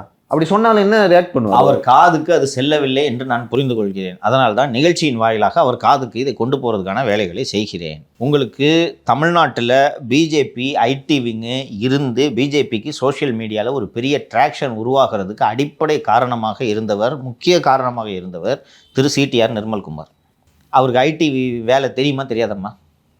பிஜேபி இங்கே பெரும் அளவில் பரவலாக்குனது அவருன்னு சொல்லுவாங்க. அவர் தான். அவர் இங்கே வர்றாருன்னா அவர் அதிமுகவுக்கு அசட்டா இல்லையா? ஒரு வேலை செய்ய விடல, கட்சி விட்டே போயிட்டார். தர்மயுத்தம் நடந்த சமயத்தில் ஓபிஎஸ்க்கு சோஷியல் மீடியாவில் அவ்வளோ ட்ராக்ஷன் உருவானதற்கு மிக முக்கிய காரணம் கோவை சத்யன். ஐடி விங் தெரிந்தவர். அவரை வேலையே செய்ய விடாமல் இன்றைக்கி சோஷியல் மீடியா விட்டு ஒதுங்குறேன்னு ஒதுங்கியிருக்காரு. தெரியுமா? நீ தான் பேசிகிட்டு இருக்கிய, சொல்லு. இல்லை, அவர் ட்விட்டர்லேயே போட்டா சார், 5-6 மாதத்துக்கு வந்து இனிமேல் எந்த சோஷியல் மீடியா ஏன் வர்றாரு? அவர் ஐடி விங்கோட தலைவர். அவர் தெரியும்ல, புதிய பதவி அவருக்கு, ஐடி விங்கோட தலைவர். ஏன் ஒரு ஐடி விங்கோட தலைவராக இருந்துக்கிட்டு நான் சோஷியல் மீடியா விட்டு ஒதுங்குறேன்ட்டு ஒரு மனுஷன் ஏன் போடணும் சொல்லு? ஃபஸ்ட்டு அதிமுகவில் ஐடி விங் ஆரம்பித்த போது சிங்கே ராமச்சந்திரன் தானே அந்த பொறுப்பை ஒப்படைச்சாங்க ஜெயலலிதா. இன்னொருத்தர் வரும், ஆஸ்பரா சிங்கை ஆரம்ப காலத்திலேருந்து இருக்கிறார். பன்னீர்செல்வத்துக்கு ஆன்லைனில் ட்ராக்ஷன் உருவானதற்கு சிங்கை ராமச்சந்திரன் ஐஏஎம் கிராஜுவேட் தெரியும்ல, தெரிஞ்சது. அவர் ஐடி தெரிந்தவர். அவரை வேலையே செய்ய விடாமல் இன்றைக்கி அவரை தூக்கி தனியாக மாணவர் அணியின் செயலாளராக போட்டு விட்டார்கள். மாணவர் அணியில் எப்படிப்பா வேலை பார்க்குறாரு? அவர் சிறப்பாக வேலை பார்க்குறாரு. நல்லா பேசுகிற மாணவர்களெல்லாம் தேர்ந்தெடுத்து உருவாக்கி விடுறாரு. அவங்க பண்ணிட்டாங்க, அவர் பண்ணார். ஞாபகம் இருக்கா? மாவட்டமாக போய் பண்ணி இதெல்லாம் நடந்து அது முடிந்து விட்டது. அது வரைக்கும் அமைதியாக இருந்துட்டு அதுக்கு பிறகு ஐடி விங்கில் டேலண்ட் சர்ச் நடத்துகிறாங்க. ஞாபகம் இருக்கா? பேச்சாளர் இது என்னமோ ஒன்று நடத்துனாங்க. ஞாபகம் இருக்கா? இருக்குது. அதுலேயும் மேடையில் டேலண்ட் சர்ச் நடத்திட்டு மேடையில் இவங்க அப்பாவை கூப்பிட்டு பாராட்டு வேலை நடத்திட்டு இருந்தார். கவனிச்சிங்களா இல்லையா? ராஜ்சத்தியன், நீங்கள் 4 வருஷமாக நீங்கள் தான் ஐடி விங்க, ஏன் நடத்துங்க. மாணவரை நீ நடத்தின பிறகு எதுக்கு நடத்துறீங்க? இது என்னன்னு கேட்டிங்கன்னா, இப்போது இந்த எக்கனாமிக் அஃபென்சஸ் விங்கு இந்த தேவநாதன் யாதவ் வழக்கில் இவரை சம்மன் பண்ணணும். அதுபோக பிரசாத் வழக்கில் அவருக்கு இன்வால்வ்மெண்ட் இருக்குன்ட்டு காவல்துறை அதிகாரிகள் சொல்கிறாங்க. அப்போ எப்போ வேணாலும் சம்மன் பண்ணலாம், எப்போ வேணாலும் அரெஸ்ட் பண்ணலாம், எப்போ வேணாலும் பண்ணலாம். ஆனால் தொடாமல் நீங்கள் தேவநாதன் யாதவே ஜெயிலுக்கு கிட்டத்தட்ட 1 வருஷம் ஆகுது. ஏன் ஈஓடபிள்யூ சம்மன் பண்ணல? நாங்கள் ஒன்றும் தொடரல. எடப்பாடியை யார் பார்க்குறா, யார் பேசுகிறா, என்ன முடிவு எடுக்கிறாங்க, எந்த டீம் கூட ஸ்ட்ராட்டஜி பேசுகிறாங்க, எந்த தலைவர் வந்து பேசிட்டு போகிறாரு, இதை எங்களுக்கு சொல்லனா தூக்கி உள்ள வச்சோம். அதுவும் ஐடி விங்க கிட்டத்தட்ட முடக்கிற வேலையை அவர் செய்கிறாருன்றது தெரியுதா உங்களுக்கு? பசங்க இல்லையா ஐடி விங்கில்? தீயா இருக்காங்க பசங்க, பார்த்துருக்கீங்கள? தரமான பசங்க இருக்காங்க. ஏன் இவ்வளோ மந்தமாக தூங்குது? சப்போர்ட்டேஜ் பண்றாங்க. போட்டேன்னா பதவி விட்டு நிற்கிறேன், அவ்வளோதான். ஏன்னா ஐடி விங்கான நிர்வாகிகள் இவர் தானே செய்யணும். மொத்த ஐடி நிர்வாகிகள் மட்டும் 77,000 பேர் இருக்கான்ப்பா ஐடி விங்கில். 77,000 லைக் வருதா எடப்பாடியோட ட்வீட்டுக்கு?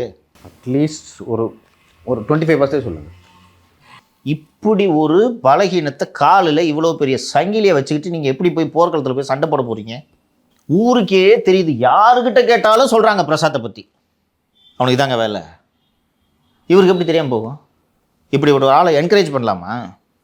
2017 இது வரைக்கும் வெறும் சீட்டிங் பண்ணுறதையே வேலையாக வைத்து அதிலேயே வாழ்க்கை நடத்தி கொண்டிருக்கக்கூடிய ஒரு மனிதருக்கு மீண்டும் மீண்டும் பதவியை போட்டு சென்னை புறநகர் மாதிரி சோழிங்கநல்லூர் ஆலந்தூர் தொகுதிக்கு பொறுப்பாளராக போடுறாங்கன்னா, பொறுப்பாளராக யார்? எடப்பாடி அவரா தேர்ந்தெடுத்து போட்டாரா பிரசாத்தை? ஒரு நாள் கூட கட்சி வேலை செய்யல. டாக்டர் சொல்கிறார் வரவேல பாஸ் அவன். அப்போ எதுக்கு? சோழிங்கநல்லூர் தொகுதி ரொம்ப முக்கியமான தொகுதி. எவ்வளோ பெரிய தொகுதி? 8 லட்சம் ஓட்டியா? முக்கியமான தொகுதி. யார் போட்டது அப்போ பொறுப்பாளரா? பழனிசாமி தேர்ந்தெடுத்தாரா? இன்னொன்று, அவர் வேணுகோபால் எவ்வளோ சீனியரு, டாக்டர் எவ்வளோ ஒரு பயங்கரமான கட்சி விசுவாசி தெரியுமா? அந்த கான்ட்ராஸ்ட் பாருங்க சார். ஒரு பக்கம் வேணுகோபால், இன்னொரு பக்கம் பிரசாத். யாருன்னு கூடுதலாக ஒரு விஷயத்த சொல்கிறேன். He has been selling drugs. Prasad. Yes. நீங்கள் அடுத்த கட்சியை பார்த்து சொல்கிறீங்க.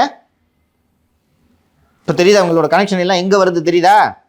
ரத்தீஷ் எல்லா கனெக்ஷனும். இதை நானும் வேண்டான்னு இப்படி அப்படின்னு நான் சொல்லி பார்த்தேன். ஐடி விங்க சரியில்லைன்னு தான் சொல்ல முடியும். ஏன் சரியில்லைன்னு கூப்பிட்டு அவர் தானே ஆராயணும். எனக்கு நான் ஐடி விங் மேலே போகிறாமையாப்பா? நம்மளாம் அதிமுககாரங்களா? நல்லா வேலை செய்யணும் தான் சொல்கிறோம். நாங்கள் செய்கிற வேலையில் 10% நீங்கள் செஞ்சீங்கன்னா இன்னும் முன்னேறும் உங்கள் கட்சின்னு சொல்கிறோம். நம்மளை விழுந்து புறான்றது. அதுக்கு தலைவராக நீங்கள் ஆகணும்னு விரும்புகிறீங்க அப்படின்ற விஷயத்த கட்டவிழ்த்து விடுறாரு சார். வாங்க கூட நீங்கள் ரெகுலராக நான் பார்த்துருக்கீங்க. நமக்கு இந்த சேனல் யாருமா நடத்துறது? இன்னொன்று, அதிமுக ஐடி விங்குக்கு தலைவர் ஆகிற அளவுக்கு ஒரு சுருங்கிக்க மாட்டீங்க நீங்கள் அப்படின்னு நான் ஃபஸ்ட்டு சுருங்கிக்க மாட்டேன்றது ஒன்று. எனக்கு அந்த டீட்டெயிலாம் தெரியாதுமா, நான் அதையும் சொல்லிடுறேன். எனக்கு இந்த ஐடி விங் நடத்துகிற அளவுக்கு எனக்கு அறிவு கிடையாது. எனக்கு நியூஸை தவிர வேறு எதுலேயும் நானே எக்ஸ்பர்ட் கிடையாது. தலைவலி ஃபஸ்ட்டு அதை புரிஞ்சுக்குங்க. நீங்கள் பின்னாடியில் ரொம்ப தலைவலி சார். ரொம்ப தலைவலி. ஃபஸ்ட்டு டெக்னிக்கலாக எனக்கு இந்த விஷயம்லாம் தெரியாது, அதையும் சொல்லிடுறேன். கோஆர்டினேஷன் பண்ணுறது. கோஆர்டினேஷன் மட்டும் இல்லாமல் எனக்கு அந்த சயின்ஸ் தெரியாதுப்பா. உங்ககிட்ட தானே கேட்பேன் நான். இந்த யூடியூப் அல்காரிதம் பற்றி உங்ககிட்ட தானே கேட்பேன். எனக்கு தெரியாது அது. எனக்கு நியூஸை சொல்லு, நான் எக்ஸ்பர்ட்டு. யாரும் என்கிட்ட வர முடியாது. அது தெரியாத வேலை. நானே உங்ககிட்ட தானே கேட்பேன். ஏன்ப்பா இது என்னப்பா கீவேர்டு என்னப்பா பண்ணணும்னு உங்ககிட்ட தானே கேட்பேன். எனக்கு தெரியாது. இப்போ நான் போய் ஐடி விங் நடத்தினேன் நான். இன்னொன்று, ராஜ்சத்தியன் அவர்கள் அவரோட அந்திம காலங்களில் இருக்க மாதிரி நான் பார்க்குறேன் சார். ஏன்னா அவரை இருக்கிறவங்களை எல்லாருமே சுற்றி வளைச்சிட்டாங்க ஒன்று. இன்னொன்று, அவருக்கு ஆதரவாக இருந்த பத்திரிகையாளர்களை இன்றைக்கி அவரை பற்றின எதிர்ப்பான விஷயங்களை பேச ஆரம்பிச்சிட்டாங்க, எழுத ஆரம்பிச்சிட்டாங்க. ஸோ இது அவர் சிக்கினார்னா அடுத்த கட்டமாக அதிமுகவுக்கு தான் கெட்ட பேராகும். அதைத்தாம்மா சொல்கிறோம். ஏம்மா நமக்கு தெரியாதுமா. அவனை கொண்டு வந்து பொதுச் செயலாளர், ஒரு கட்சியோட பொதுச் செயலாளர் பக்கத்தில் நிற்க வரும்போது அவன் ரவுடி பையன்றது தெரியாதம்மா. அவன் இன்ஸ்டா போய் பார்த்தாலே தெரியுது அவன் ரவுடி பையன்னு. எப்படி கூப்பிட்டு போகிறீங்க? எப்படி அவன் நெருங்கினா அவங்கள?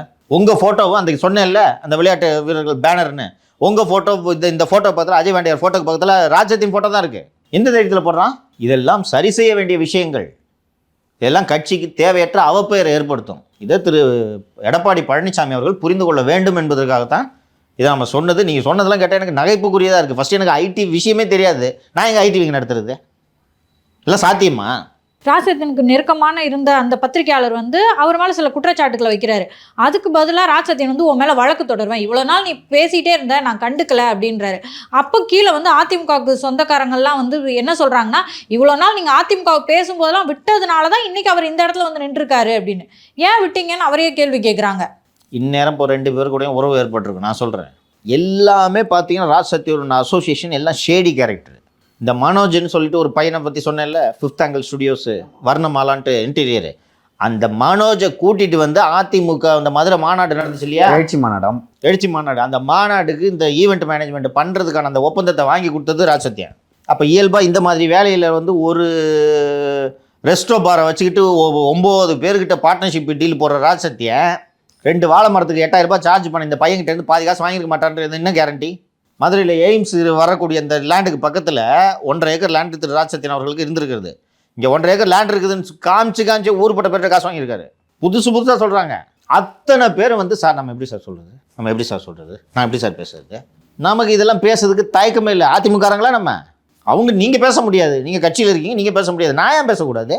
நம்மள பேசாதீங்கன்னு சொல்ல முடியும். சொல்றது யாருக்கு உரிமை இல்லை சார். மீண்டும் மீண்டும் அதிமுக நல்லா இருக்கணும், பிஜேபி வந்து இங்கே அவங்கள விழுங்கிடக்கூடாது அப்படின்னு சொல்கிறாங்க. ஆனால் கட்சிக்குள்ளே இருந்துகிட்டே ஒருத்தர் சப்போர்டேஜ் பண்ணிட்டு இருக்காரு. அப்படி இருக்கும்போது அதிமுக அழிவதை நாம் வந்து எப்படி கண் முன்னாடி பார்த்துட்டு இருக்க முடியும்? பாருங்க மாலதி, தமிழ்நாட்டுக்கு திராவிட முன்னேற்ற கழகம், அண்ணா திராவிட முன்னேற்ற கழகம், இந்த 2 கட்சிகளும் ஆற்றிய பங்கு என்பது மிகப்பெரிய பங்கு. திமுகவுக்கு செக்கு அதிமுக, அதிமுகவுக்கு செக்கு திமுக. இதானே ஒரு 50 ஆண்டு கால வரலாறு. இதற்காக 2 கட்சிகளும் நன்றாக இருக்க வேண்டும் என்பதை தான் நம்ம தொடர்ந்து மீண்டும் பேசிக் கொண்டிருக்கிறோம். அப்போ இந்த அடிப்படையில் தான் அதிமுக நன்றாக இருக்க வேண்டும் என்று பேசுகிற ஒழிய அதிமுக ஆட்சி காலத்தில் மீது வழக்கு போடல, கைது செய்யல. வழக்கு அப்போதும் பதிவு செய்யப்பட்டது. அப்போது அதிமுகவை திமுக ஆட்சி வரும் வரை விமர்சித்து கொண்டிருந்தோமா இல்லையா? தொடர்ந்து விமர்சனம் செய்து கொண்டிருந்தோம். எந்த கட்சியும் நம்ம உறவு கிடையாது நமக்கு. இன்னைக்கு அவங்க எதிர்கட்சிகளோடு நிற்பது தான் சரி என்ற அடிப்படையில் அவர்கள் மீண்டும் இந்த தேர்தலில் ஆட்சிக்கு வர வேண்டும் என்பதற்காக தான் இந்த ஆலோசனைகளை நம்ம சொல்லிக்கிட்டு இருக்கோம். நம்ம மேலே விழுந்து பாயறதுல there is nothing. We don't have any stakes also. சரிங்க சார், நான் முன்னாடியே சொன்ன மாதிரி இந்த விஷயத்தை நம்மளுக்குள்ளே பேசியிருக்கோம். இது எப்படி சொல்கிறது, தெரிஞ்சிருக்குமா, சொல்லியிருப்பாங்களா, இனிமேல் வந்து அதிமுக ஐடி வந்து சரியாக செயல்படுமா அப்படின்னு பார்த்தா ஒரு நாள் வேலை செய்யும். ஒரு நாள் வேகமாக என்னைக்கு ஒரு ட்வீட் போடுறோமோ, என்னைக்கு ஒரு பேசுகிறோமோ, வேகமாக அன்றைக்கி பார்த்தீங்கன்னா 15 ட்வீட் வரும். அப்படி மந்தமாயிடுவாங்க. தெரியுதா இப்போ சபட்டாஜ் தெரியுதா? ஸோ வரும். ஸோ இப்போ நான் சொல்லிட்டோம். ஆக்சுவலாக வந்து திமுக இருக்குது, திமுக எதிர்கட்சி அதிமுக, இந்த 2 கட்சிக்கும் தான் தமிழ்நாடு இந்த வளர்ச்சிக்கும் வீழ்ச்சிக்கும் காரணம் 2 கட்சி தான். அப்படி இருக்கும்போது இன்னொரு கட்சி புதிதாக நாம் தமிழரோ இல்லை அண்ணாமலை ஐடியும் வச்சு ஒர்க் பண்ணார்ல, அந்த அளவு கூட வந்து அதிமுக ஒர்க் பண்ணல அப்படின்னு சொல்லிட்டு. அண்ணாமலை இஸ் a classic எக்ஸாம்பிள்ப்பா. Annamalai is a product of social media. ஒரு சோஷியல் மீடியா ப்ராடக்ட்னா அதுக்கு சரியான உதாரணம் அண்ணாமலை. அப்படி ஒரு அண்ணாமலையை ஒரு நான் என்டிட்டியாக இருந்த ஒரு அண்ணாமலையை ஒரு ப்ராடக்டாக ஒரு லீடராக உருவாக்க முடியும் போது, உண்மையான லீடரான பழனிசாமிக்கு பிராண்டிங்கே பண்ணாமல் உட்காந்துட்டீங்கன்னா நீங்களாம் என்ன ஆயிட்டுவீங்க? இன்னொன்று, பொதுவாகவே அதிமுகவை பொறுத்த வரைக்கும் அங்கே யூத்துக்கள் இல்லைன்னு சொல்லுவாங்க. ஆக்சுவலாக யூத்துக்கள் இருக்காங்க, ஆனால் இல்லாத மாதிரி ஒரு மாயை அங்கே காட்டப்படுது. சார் ஆக்சுவலாக அந்த ட்ராக்ஷன் நீங்கள் சொல்கிற மாதிரி எப்படி கிடைக்குன்னா, இப்போ ட்விட்டர்லேயும் எக்ஸ் தளத்துலேயும் கொஞ்சம் பேர் இருப்பாங்க, ஃபேஸ்புக்லேயும் கொஞ்சம் பேர் இருப்பாங்க. ஒவ்வொருத்தருக்கும் ஒவ்வொரு ஆப் பிடிக்கும். ஆனால் இன்ஸ்டாகிராம் தான் இந்த ஜென்ரேஷனில் இருக்காங்க. ஆமாம், ஓகே, ஒரு 35 வரைக்கும் இருக்காங்கன்னு வச்சிங்களேன். ஸோ நீங்கள் வந்து எடப்பாடி பழனிசாமி என்ன நல்லது செஞ்சார், அதிமுக என்ன செஞ்சுன்னு சொல்லிட்டு நீங்கள் ரீல்ஸு ஒரு 10-15 சேனலை வச்சுக்கிட்டு நீங்கள் ட்ராக்ஷன் கொண்டு போனீங்கன்னா, இப்போ இந்த லேப்டாப் சம்மந்தமாக யாரோ ஒருத்தவங்க பேசுகிறாங்க. அன்றைக்கி அப்போ தான் சொல்கிறாங்க, அதிமுக லேப்டாப் தான் நான் வந்து இந்த மாதிரி காலேஜுக்கு போனேன், நான் யூஎஸில் இருக்கிறதுக்கு காரணமே வந்து அம்மா லேப்டாப் தான் அப்படின்னு சொல்லிட்டு நிறைய பேர் சொல்கிறாங்க. இந்த மாதிரி எடப்பாடி பழனிசாமி வந்து ஒரு திட்டத்தை கொண்டு வந்தார். ஏன்னா கொரோனா டைமில் வந்து ஃபைனலுக்கு அந்த தேர்வுக்கு வந்து நிறைய பேரை படிக்க முடியல கொரோனாவால். அப்போ வந்து ஒரு சிஸ்டத்தை கொண்டு வந்தார். அதுக்கு வந்து முந்தைய அரையாண்டு இல்லை காலாண்டு அதை வச்சு மாதிரி அதன் மூலமாக நிறைய பேர் வந்து தேர்வில் தேர்ச்சி அடைஞ்சிருக்காங்க. ஓகேங்களா, அது கொண்டு போகலாம், அவங்கள ரிஜிஸ்டர் பண்ணுறதுக்கான ஈஸியான வழி. ஸோ இதெல்லாம் வந்து ஐடி விங் பண்ணணும். எல்லாம் நீங்கள் சொல்கிற மாதிரி 33,000 35,000 வந்து ஒரு பொதுச்செயலாளருக்கு கட்சியின் தலைவருக்கு தம்பி. இயல்புலேயே சார் நான் பார்த்து ரொம்ப நல்ல மனசோட இருக்காரு, மக்களுக்கு நல்லது செய்யணும்னு விதவிதமா நல்லதும் பண்றாரு. இன்டென்ஷன் உண்மையிலே நல்லது. இப்ப இதெல்லாம் பாருங்க, இப்பதான் எனக்கு தெரியுது. சோ விதவிதமா நல்லது பண்ணிட்டு இருக்காரு. அப்படி இருக்கும்போது இதை யார் பண்ண முடியும்னா ஐடி விங் தான் பண்ண முடியும். வேற யாரும் பண்ண முடியாது. நீங்க ரோட்ல போய் நோட்டீஸ் அடிச்சு குட்டினா அவனும் படிக்க மாட்டான். ஐடி விங் தான் பண்ணணும். அது நிரந்தர ரெக்கார்டு, நீங்க தானே பண்ணணும். உங்களை யார் கைப்பிடிச்சு தட்டுது? ஸோ அப்படி இருக்கும்போது அந்த வேலையை நீங்கள் அடிக்கடி சொல்லுவீங்கல்ல, சரியான நபர்கிட்ட கொடுத்து அந்த வேலையை வாங்கணும். இப்போது திரு எடப்பாடி அவர்களோட ஃபுல் ஃபோக்கஸ் எதில் இருக்குன்னா இந்த பூத் கமிட்டி மீட்டிங்கு அதில் இருக்குது ஒர்க்கு அப்படின்னு எடுத்துக்கிட்டா, இதையும் அவர் கவனம் செலுத்தி சரியான நபர்கள் யாரோ அவங்க கையில் இதை ஒப்படைக்கணும் சார். அவங்க கட்சியிலேயே அற்புதமான நபர்கள்லாம் இருக்காங்கம்மா. All Mr Edappadi needs to do is open up and speak. எங்களையே விட்டுருங்க சார், ஆனால் வந்து அவங்க கட்சிக்காரங்களே அழைத்து இது தொடர்பாக பேசுங்க, என்ன சிக்கல்களை சந்திக்கிறீங்க அப்படின்னு சொல்லிட்டு அவர் கேட்கணும். எல்லாரும் பேசுவாங்கம்மா, எல்லாரும் 100 குறைகளோடு அழுத்தங்களோடு இருக்கிறார்கள், பேசுறதுக்கு ரெடியாக இருக்காங்க. எடப்பாடி பழனிசாமி கூப்பிட்டு என்ன நடக்குதுன்றதை செக் பண்ணான்னா முடிஞ்சு போச்சுமா. சரிங்க சார், அவர் செக் பண்ணுறாரா இல்லையான்னு சொல்லிட்டு பார்க்கலாம். அவர் அதுக்கப்புறம் செக் பண்ணலாம், இந்த டாபிக் பற்றி பேசவே தேவையில்ல. Not necessary man. என்ன நமக்கா பிரச்சனை, நமக்கா வைத்தவில்லையே, சொல்லியாச்சு அவ்வளோதான், இதுக்கு மேலே என்ன பண்ணணும்? அது தேவையில்லாதது, நம்மளை மதிக்காத மாதிரி. ஸோ அந்த மாதிரி தான் நான் ஃபீல் பண்ணுறேன். இல்லை, துப்புரவு தொழிலாளர்களுக்காக எதுக்கு நம்ம வழக்கு போடுறோம்? அவங்க நல்லா இருக்கணும்னு சொல்லிட்டு இப்போ எதுக்கு பேசுகிறோம்? மக்கள், தமிழக மக்கள் நல்லா இருக்கணும் அப்படின்னு அந்த சொல்லிட்டு. கட்சி நல்லா இருக்கணும். ஆமாம். சரிங்க சார், இன்னொரு முக்கியமான விஷயம், அதை நீங்களே சொல்கிறீங்க. Okay, right. சந்தோஷம் இருக்குது. 3 நாள் லீவுன்ன உடனே ஆஃபீஸில் நேயர்களே, அலுவலகத்தில் என்ன சொல்லுங்கள்? எங்களோட ஜெயபிரகாஷ் தான் ரொம்ப ஹாப்பியாக இருக்காரு. அலுவலகத்தில் வேலை நடந்து கொண்டு இருக்கிறது. இவர்களும் வந்து ஞாயிற்றுக்கிழமை கூட விடாமல், குறிப்பாக ஜெயபிரகாஷ் அண்டு பிரசாத், அப்புறம் அவர் லியோ எல்லாம் சேர்ந்து அவங்களும் தான், இவங்களும் தான். ஆமா, வேலை நிறுத்தம் செய்கிறேன் என்று கடும் மிரட்டல் விடுத்த காரணத்தால் ஒரு 4 நாட்களுக்கு அலுவலகத்தில் வேலை நடைபெற்று கொண்டிருக்கும் காரணத்தால் 4 நாட்களுக்கு அரசியல் அரட்டை வராது, சவுக்கு மீடியாவில் வீடியோக்கள் வராது. பொறுத்தரல வேண்டும். எதுவும் ஆபத்து, குறிப்பாக அனௌன்ஸ்மெண்ட் வெளியிடுறதுக்கான காரணம் 4 நாள் வரலாம் தூக்கிட்டு போயிட்டாங்க போல இருக்குன்ட்டு நீங்கள் நினைப்பீங்க. அது மாதிரிலாம் ஒன்றும் இல்லைங்க. ஆஃபீஸில் ஒர்க்கு நடக்குது. அதனால் ஒரு 4 நாட்கள் கழித்து நாம் மீண்டும் சந்திப்போம். புதிய செய்திகளோடு வருகிறோம். நன்றி. நன்றி. நன்றி.